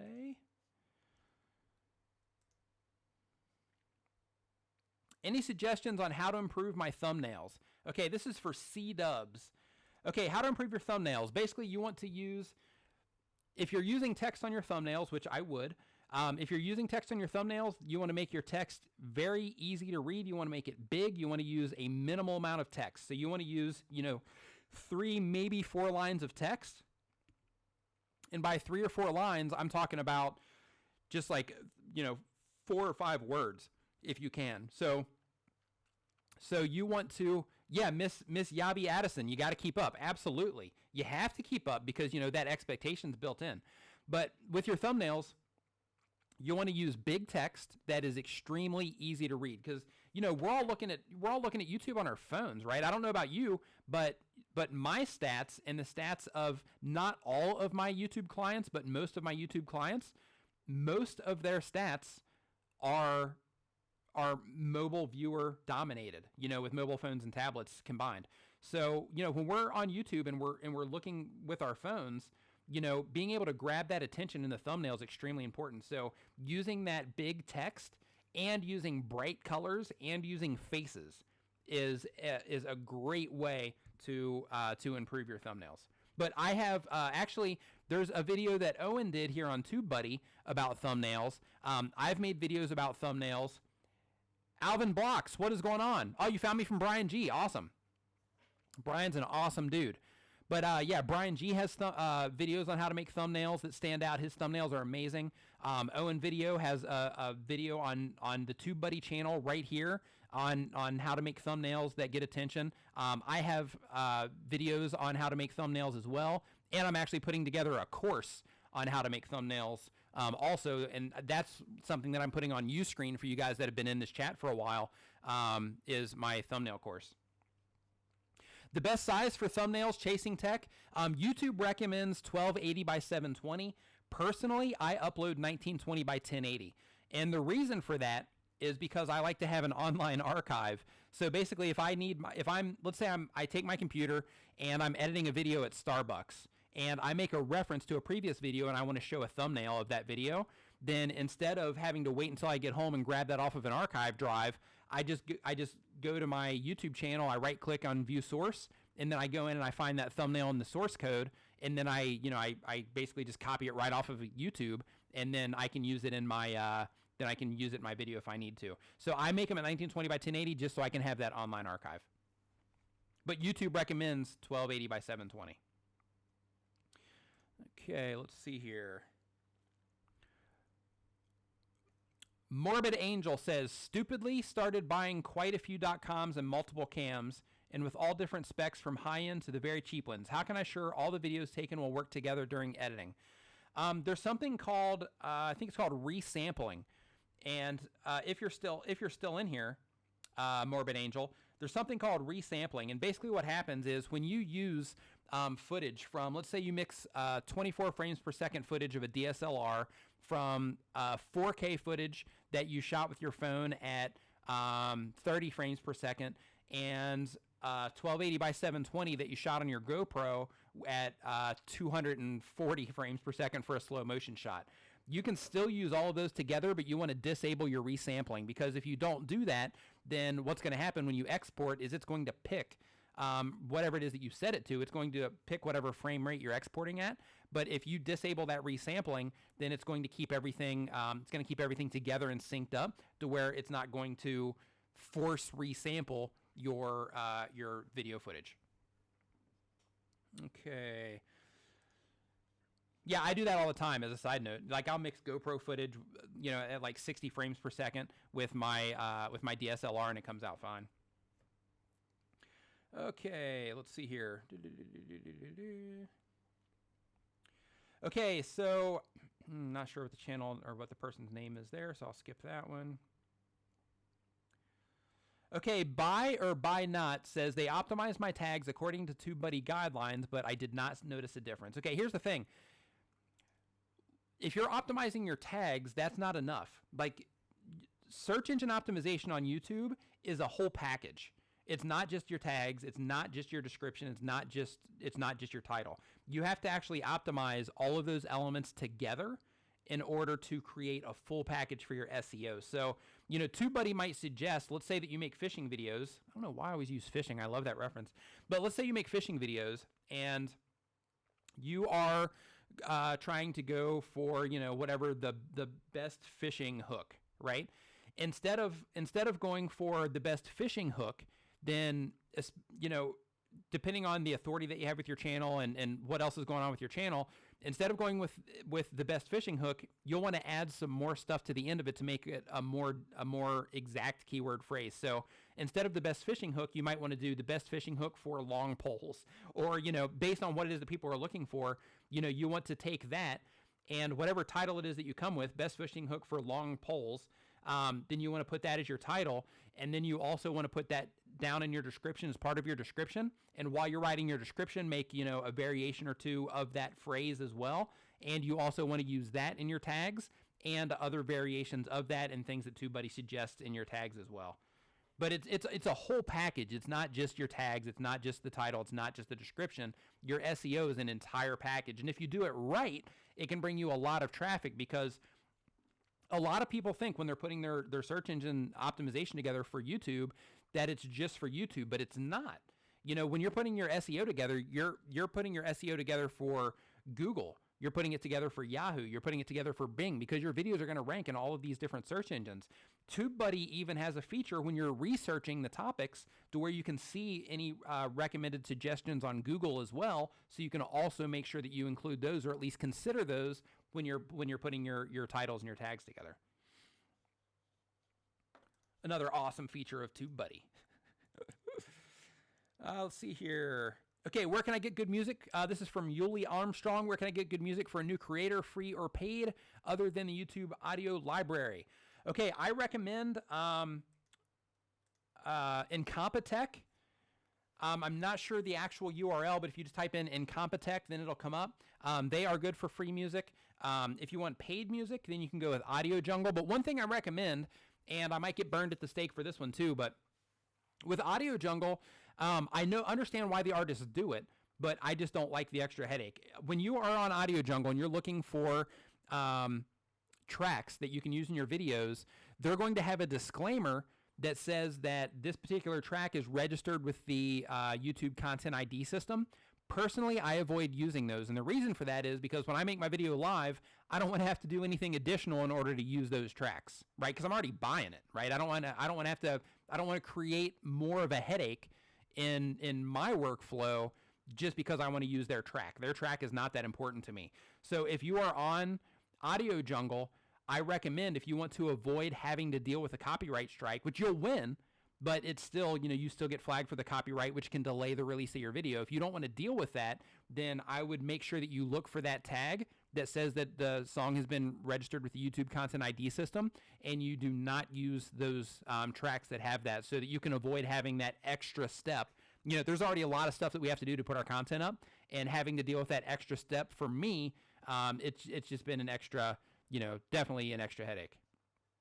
And guys, if you are just coming in here and you are not already subscribed to TubeBuddy, make sure that you hit the subscribe button right now, because in addition to their plugin, they have me on here, they have Owen Himsath on here, they have Brian G. Johnson on here, Roberto Blake, and we basically share other things outside of just the plugin that can help you grow your channels here on YouTube, get the exposure that you want, and learn additional things about making videos and other YouTube things. My name is Nick Nimmin. I have a channel here on YouTube. I'm also the owner of tubertools.com, but I have a channel here on YouTube you can find at youtube.com/Nick Nimmin, where I teach YouTubers to grow their channels, make videos, and all types of other YouTube-related stuff. So if you have not yet, make sure that you come over to me and check out my channel as well if you want to learn how to grow your channel, make videos, and all types of other YouTube-related stuff. And I do live streams, too, on my channel, usually once a week. I just did a batch of them because I was trying to cross the 30,000 subscriber mark. So I just did like 3 or 4 in a row, but now I'm going back to the normal schedule of 2 videos a week and 1 live stream per week as well, so that I can answer your YouTube questions there in addition to here on TubeBuddy. If you guys are enjoying this video so far and you're liking the information that's coming out, make sure also that you give this video a thumbs up as well, just so that, so we can track it, so we can gauge if the information that we are giving you guys is valuable to you or not. Nad Nerb, thanks for stopping by, my man. Catch you later. Okay. Next question on the list is Asmo's Cap. What do you use for live streaming? Excellent question. For live streaming, I use my full setup is this. I use a Logitech C922 webcam. And in addition to that, I use OBS Studio. It's free software, but it's OBS Studio. And with OBS Studio, it allows me to add the graphics that you see on the bottom of the screen, and it allows me to add the moving text that you see on the bottom of the screen. And you can add videos, you can add graphic slides, you can add pretty much anything that you want to your video stream with OBS software. It's awesome software, and it's absolutely 100% Grade A, free. Yeah, the Logitech C920, that's good too. The C922, the difference in the two cameras, the optics are pretty much the same, but the C922 shoots at 60 frames per second, and the C920 shoots at 30 frames per second. You can have this one shoot at 30 also, but the green screen capabilities with this camera are also very good in comparison to the C920, which the C920 is a great camera also. So I'm not saying anything bad about that because that's also a great camera. Okay. Tassos Stavru, doing great, man. How are you? Hey, I saw you on Paul's live stream yesterday. You know, it's always nice to see familiar faces everywhere. It's great. Okay, next question. Let's see here. What are your general advices for a tutorial channel? I'm into music production tutorials. Okay, and this is from Matthew Pay, I think is how you say your name with the accent mark. I'm not for sure. If I'm saying that wrong, I apologize. But my recommendation for music channels or for tutorial channels, if you're doing music production, is the same thing. To basically any tutorial that you put together, try to break it down into a few steps. You don't always have to do that. You know, it depends on exactly how you're putting everything together. Checking out Tuber Tools. Want to talk more about it when you have time, says Tim at Social Blue Book. Absolutely. I will get in touch, or you can send me an email either way. Tim at socialbluebook.com. Sounds good. But what was I saying? Oh yeah, but you know, if you break it up and let's say that you are saying, you know, hey, in Propellerhead Reason, I'm going to show you how to, put together a music track, right? Then you can say, you know, I'm going to show you 5 steps to put together a music track in Propellerhead Reason. And then the first step that you take, then, you know, you have a little graphic, you know, step 1, and then you show that, and then you go into, you know, the first step, and you break it down into a list format. And by doing that, it actually makes it easier for people to consume.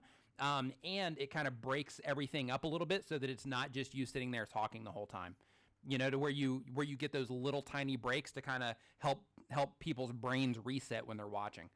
But again, though, man, like if you're doing music production, I'm guessing that the people that are watching your videos, they're kind of in it for the long haul. So, you know, if you're putting a whole track together and they're interested in learning how to put a whole track together, they're probably going to watch they're probably going to just watch it through anyway, because, you know, that's how tutorials are kind of set up. But if you break them apart, though, into different sections, then, you know, that can really make a big difference as far as, you know, keeping people engaged.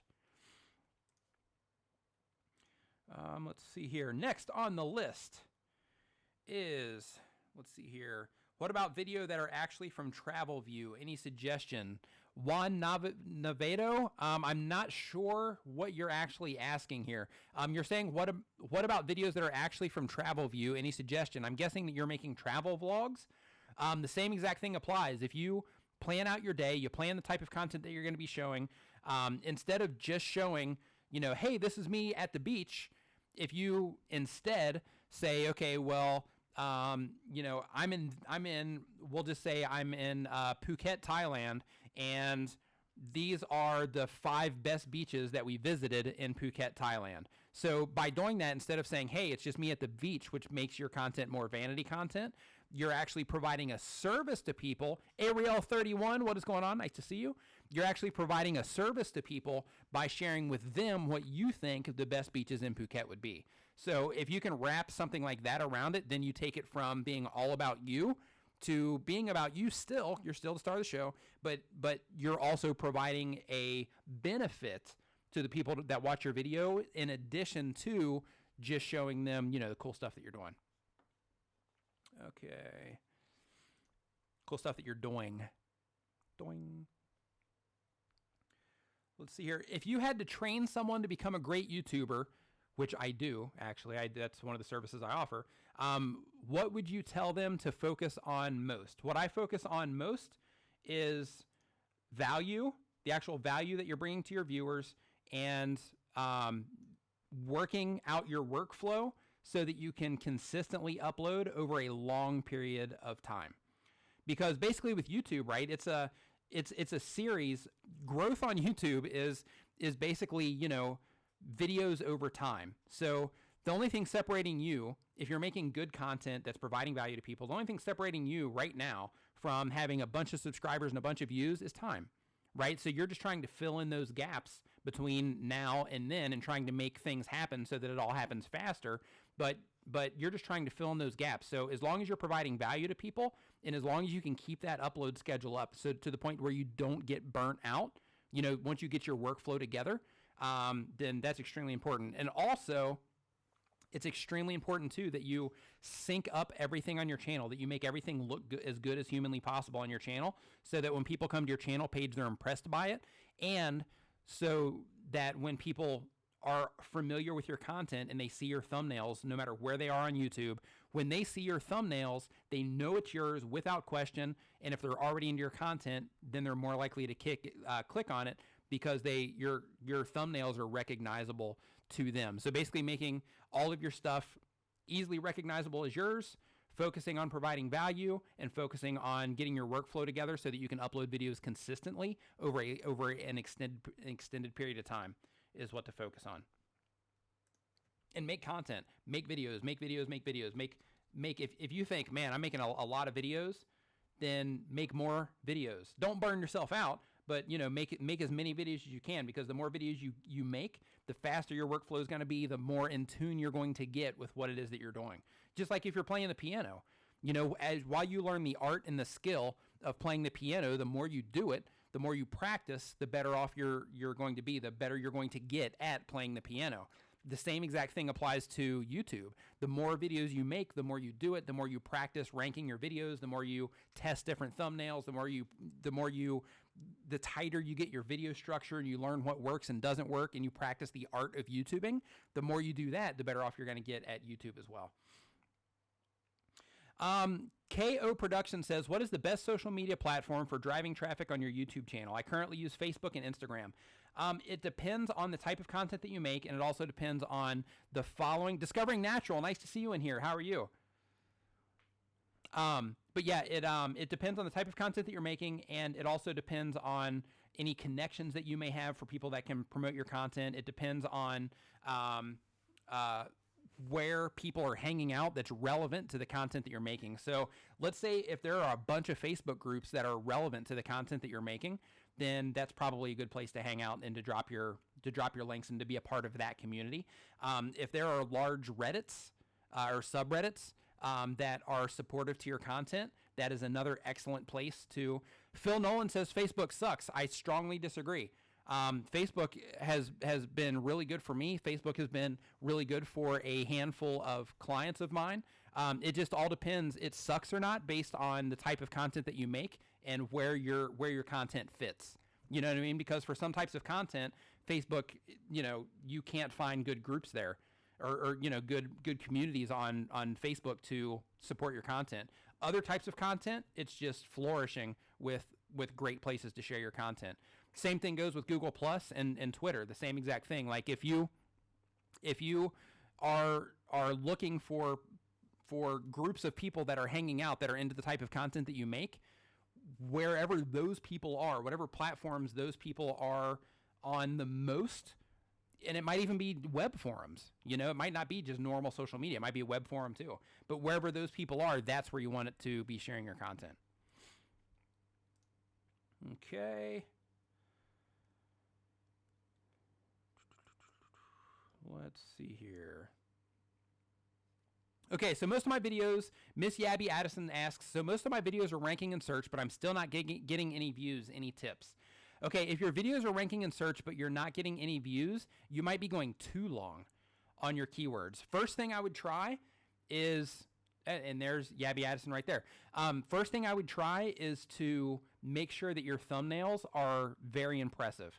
Like, get a bunch of opinions on your thumbnails. Hey, mom, would you click on this? Hey, brother, would you click on this? Hey, buddy of mine, would you click on this? Hey, Facebook group, which one of these thumbnails would you click on if you were, searching around YouTube? And, things like that, like really try to dial in your thumbnail. And you can also A/B test on TubeBuddy with your thumbnail too, to try to figure out what is going to get the most clicks. And I went over that earlier, but you really want to focus in on making sure that your thumbnail is great and that it attracts clicks. So one thing that you can do is if you search for a term that you're ranking for already, but you're not getting clicks, then look at where you're ranking in that term and look at the competitor videos for that term, and really be hard on yourself and be honest with yourself and say, okay, if I'm looking at this page, if I came here, if I was searching for this, then would I click on any of this?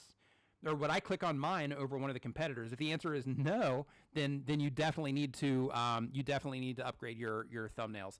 But if your thumbnails are on point, then in that case, if your thumbnails are already on point, then in that case, it's a good idea to, if you're going for like super long tail keywords, like if you're ranking for stuff that is super long tail or super obscure, maybe you need to pull it in just a little bit and try to rank for stuff that might be a little bit harder. Because like if you're ranking for, black thing that goes around a microphone that you can put a sticker on, and there's not a lot of people searching for that, then it's not going to do you any good.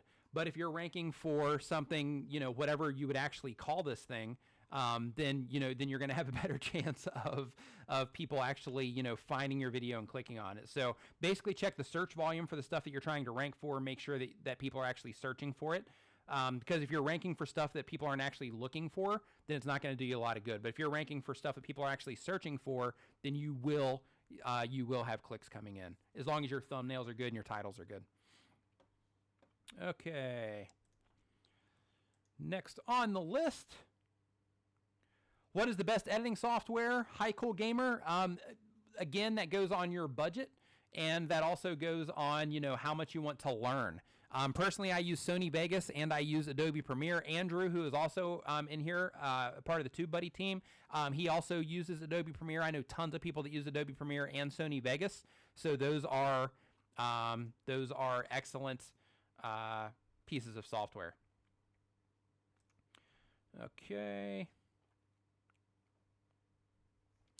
Okay, Instrumental Motion says, I shoot multi-camera concert videos. Do you think it would be more beneficial to cut my videos into individual songs and adhering to a strict release upload schedule? Or would it be better to release longer multi-song releases at the cost of having less consistent supply of videos to post?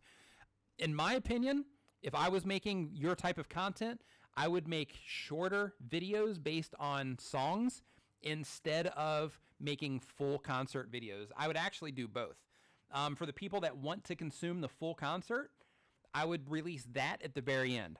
So I would do, let's say you have a concert and you have 6 songs or 8 songs or 10 songs in the concert, then I would make a video for each one of those concerts or for each one of those songs and add those to a playlist so that they can, go through each one if they want to. They can start at the beginning of the playlist and go through the whole playlist. And then I would make a full version, but I would wait until, you have a few more concerts, a few more playlists of concerts in there. And then I would add the full version as well for an older one so that they can also consume the full concert as well if they wanted to. So I would do it both ways. Okay, next on the list. And guys, real quick, if you are just coming into the stream, basically we are talking just general YouTube now. We're talking about how to make your videos more professional. We're talking about where to find music for your YouTube videos. We're talking about different things that you can do to grow your YouTube channel. We are talking about all types of YouTube related stuff here. If you are not already subscribed to TubeBuddy, make sure that you hit the subscribe button right now so you don't miss any other live streams from other people that come on this channel to help you grow your channel and learn how to do other YouTube related things. If you have not installed the TubeBuddy plugin yet, I'm just going to go ahead and say it that you're crazy because you haven't installed it yet, because you're costing yourself views by not having it installed. So if you have not installed the TubeBuddy plugin yet into your browser, make sure you go to TubeBuddy.com and you install that now. It's free.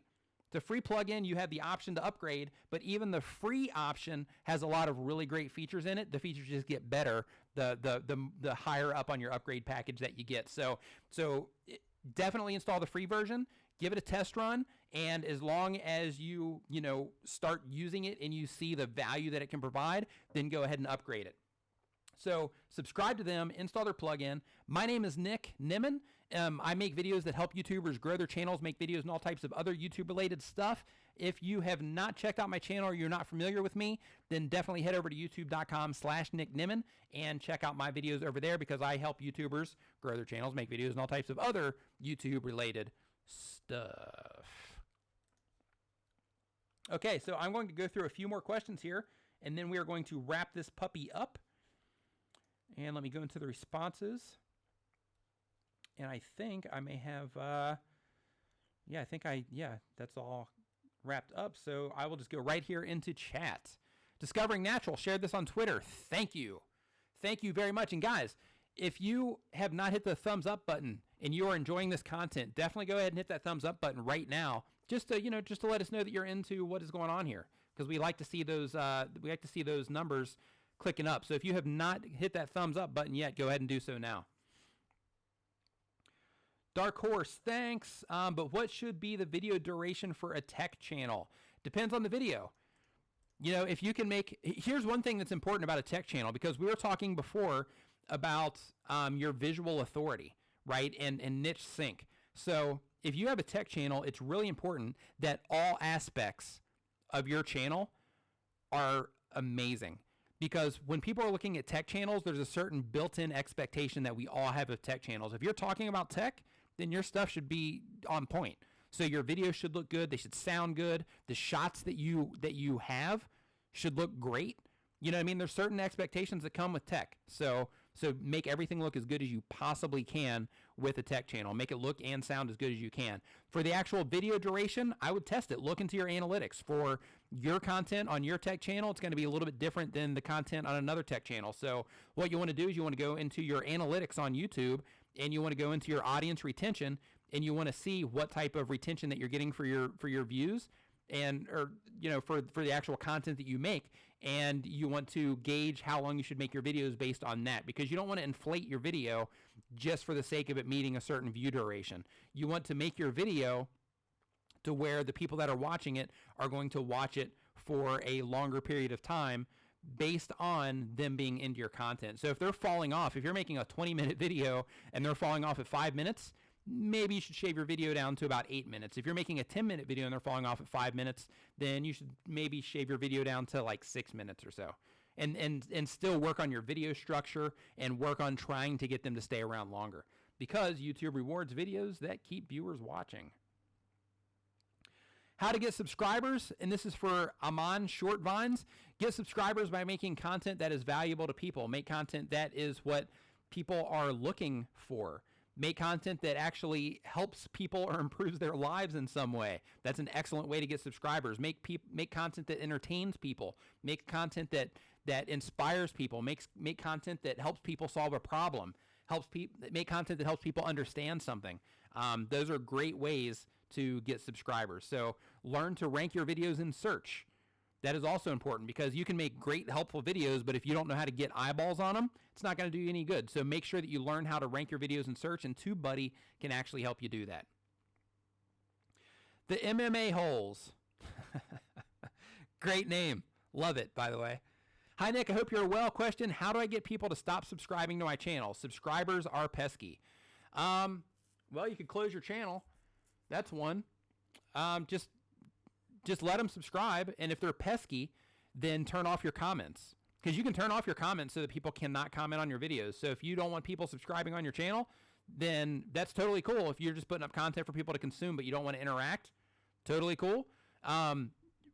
When you put up your videos, just go into your channel and turn off your comments, and then they won't be pesky anymore, because they can't leave any comments. Miss Yabby Addison asks how to use playlists to promote videos.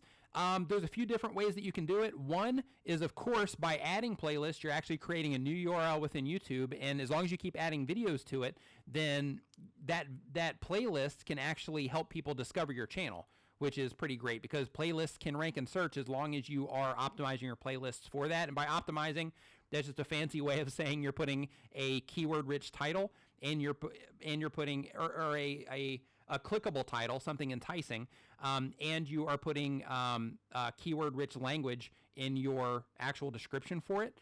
That's one way, because those can rank in search. Another way to use playlists to get more, or to promote your videos, is on your end card. if you add playlists to your end card instead of just using a single video, then that's another way that you can use playlists to promote your videos internally. You can also recommend your viewers to watch playlists in your video verbally. So let's say you're putting together a video, right? And part of your video is, hey guys, yeah, and you're talking about, I'm just going to use this as a reference because it's the stuff that I talk about. Say I'm talking about this microphone in this video, but a couple of videos ago I talked about these things, or I talked about another microphone. Then I can make that reference. We'll use this one because this is a microphone too. If I'm making a video about this microphone, but I want to reference a playlist, then I can say, okay, well, I'm talking about this microphone, but I made a video about this Rode VideoMic Me that you can also check out. I'm going to put a playlist here at the top of the screen, or I'm going to put a link here or a card at the top of the screen that you can click on so you can go watch my video about this Rode VideoMic Me. I'm also going to put a link to that playlist down in the description below so that you can go over and check out what I had to say about the Rode VideoMic Me as well. And then when that pops up, then you have it linked to a playlist there. You have it linked to a playlist in your description. Another thing that you can do to promote your videos in playlists is anytime you link out or you link out for people coming in, like if you're dropping a link anywhere, then you can drop a link to your playlist instead of an individual video. So you can drop a link to that video in a playlist instead of just dropping a link to an individual video. And you can also do the same thing in your pinned comments. You can say, at the very top of all of your video descriptions, or all of your comment sections, even on old videos, you can pin a comment at the top, and you can say, to see more videos on microphones that I've made, then click here and watch this playlist. So those are other ways that you can use playlists to promote your videos. Okay, how to write playlist description. G-Star, to write a playlist description, you go into your playlist settings. Basically, you just click on your playlist name. If you go to your playlist page on your channel, and you click on that, I'm seeing how this actually works out in the new layout too, just to make sure it's the same. And then you click on the playlist. Oh, it is not working that way now. Okay, normally, basically, you go into your playlist settings, and then you can do it that way. But on the new layout, that did not work. Yeah, normally you can just click on the playlist name, and it will go right into the playlist settings. Oh, it's because I'm not on my own channel, because I'm logged into TubeBuddy right now. I can't do it on my channel. But basically, yeah, for G-Star, basically what you do is you go into to the actual playlist, and then you go into the settings for the playlist, the same place that you would write the title, and underneath that it has a description field, and you can just click on that, and then it allows you to write a description as well. Let's see here. How many of you guys use subtitles for your videos, says Joe Lazala. I use subtitles for my videos, not for my live streams. And the reason that I do that, and the reason that I think it's extremely important that people use subtitles for their videos, is because you want to make it as easy as possible for as many people as possible to consume your content. So when a lot of people think of subtitles for videos or captions for your videos, they think of only hearing impaired people, right? Like, oh, okay, well, how many people am I missing because I'm not adding subtitles, or I'm not adding captions to my videos? So how many hearing impaired people am I really missing on my content? But the thing is, you're missing hearing impaired people. You're missing people that might be watching videos at work. And because they're watching videos at work, they don't want to have their sound on. So they just turn on subtitles. You're missing people that are watching videos at a bus stop or something, or somewhere else where they don't want to actually have the volume on, and they can actually read your captions at the bottom. Like, you're missing out on a large audience when you don't add captions to your video. And again, this is one of those things that, per video, it might not make a humongous difference, but over the span of all of your videos, it makes a difference, right? Because if you have a bunch of people that can consume your content no matter where they are, no matter what it is that they're doing, no matter if they're hearing impaired, no matter if they're at work trying to listen or trying to watch it with the sound off just for the information or whatever, the easier that you can make it for people to consume your content, the more people are going to consume your content. I've actually had a lot of people on my channel actually thank me for putting captions on my videos, which that kind of helped me highlight, you know, how important that was. And yeah, I also use rev.com. Discovering Natural says that they use rev.com for their subtitles. That's also who I use as well. Okay, guys, I'm going to go ahead and wrap this up. So if you are not already subscribed to TubeBuddy, make sure that you click the subscribe button right now so you can subscribe to them so that you don't miss any future live streams.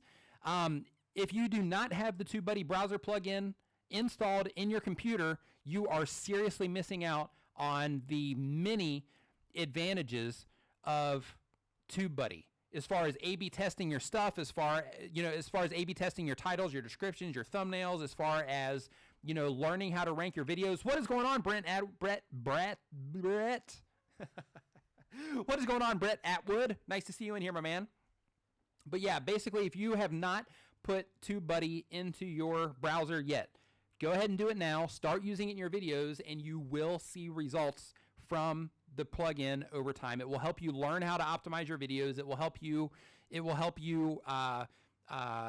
Research the actual keywords that you're trying to rank for, as well as a whole slew of other stuff, even making thumbnails. You know, I mean, you can do all types of awesome stuff in TubeBuddy. So if it's not installed yet, make sure you install it, and you're going to do yourself an even better favor if you actually upgrade to their premium package, because you get a bunch of other free stuff with it, as well as all of the additional features that they offer. If you're not familiar with me, my name is Nick Nimmin. You can find me over at over at youtube.com/Nick Nimmin. You can also find me at tubertools.com, where you can find pretty much everything you need for your YouTube channel. And with that said, I want to thank Phil, and I want to thank Andrew for letting me come on here and talk to you guys today. It has been a blast, and I hope those of you that have been on here have learned something valuable today. It has been awesome. Thank you so much, guys. I will see you next time.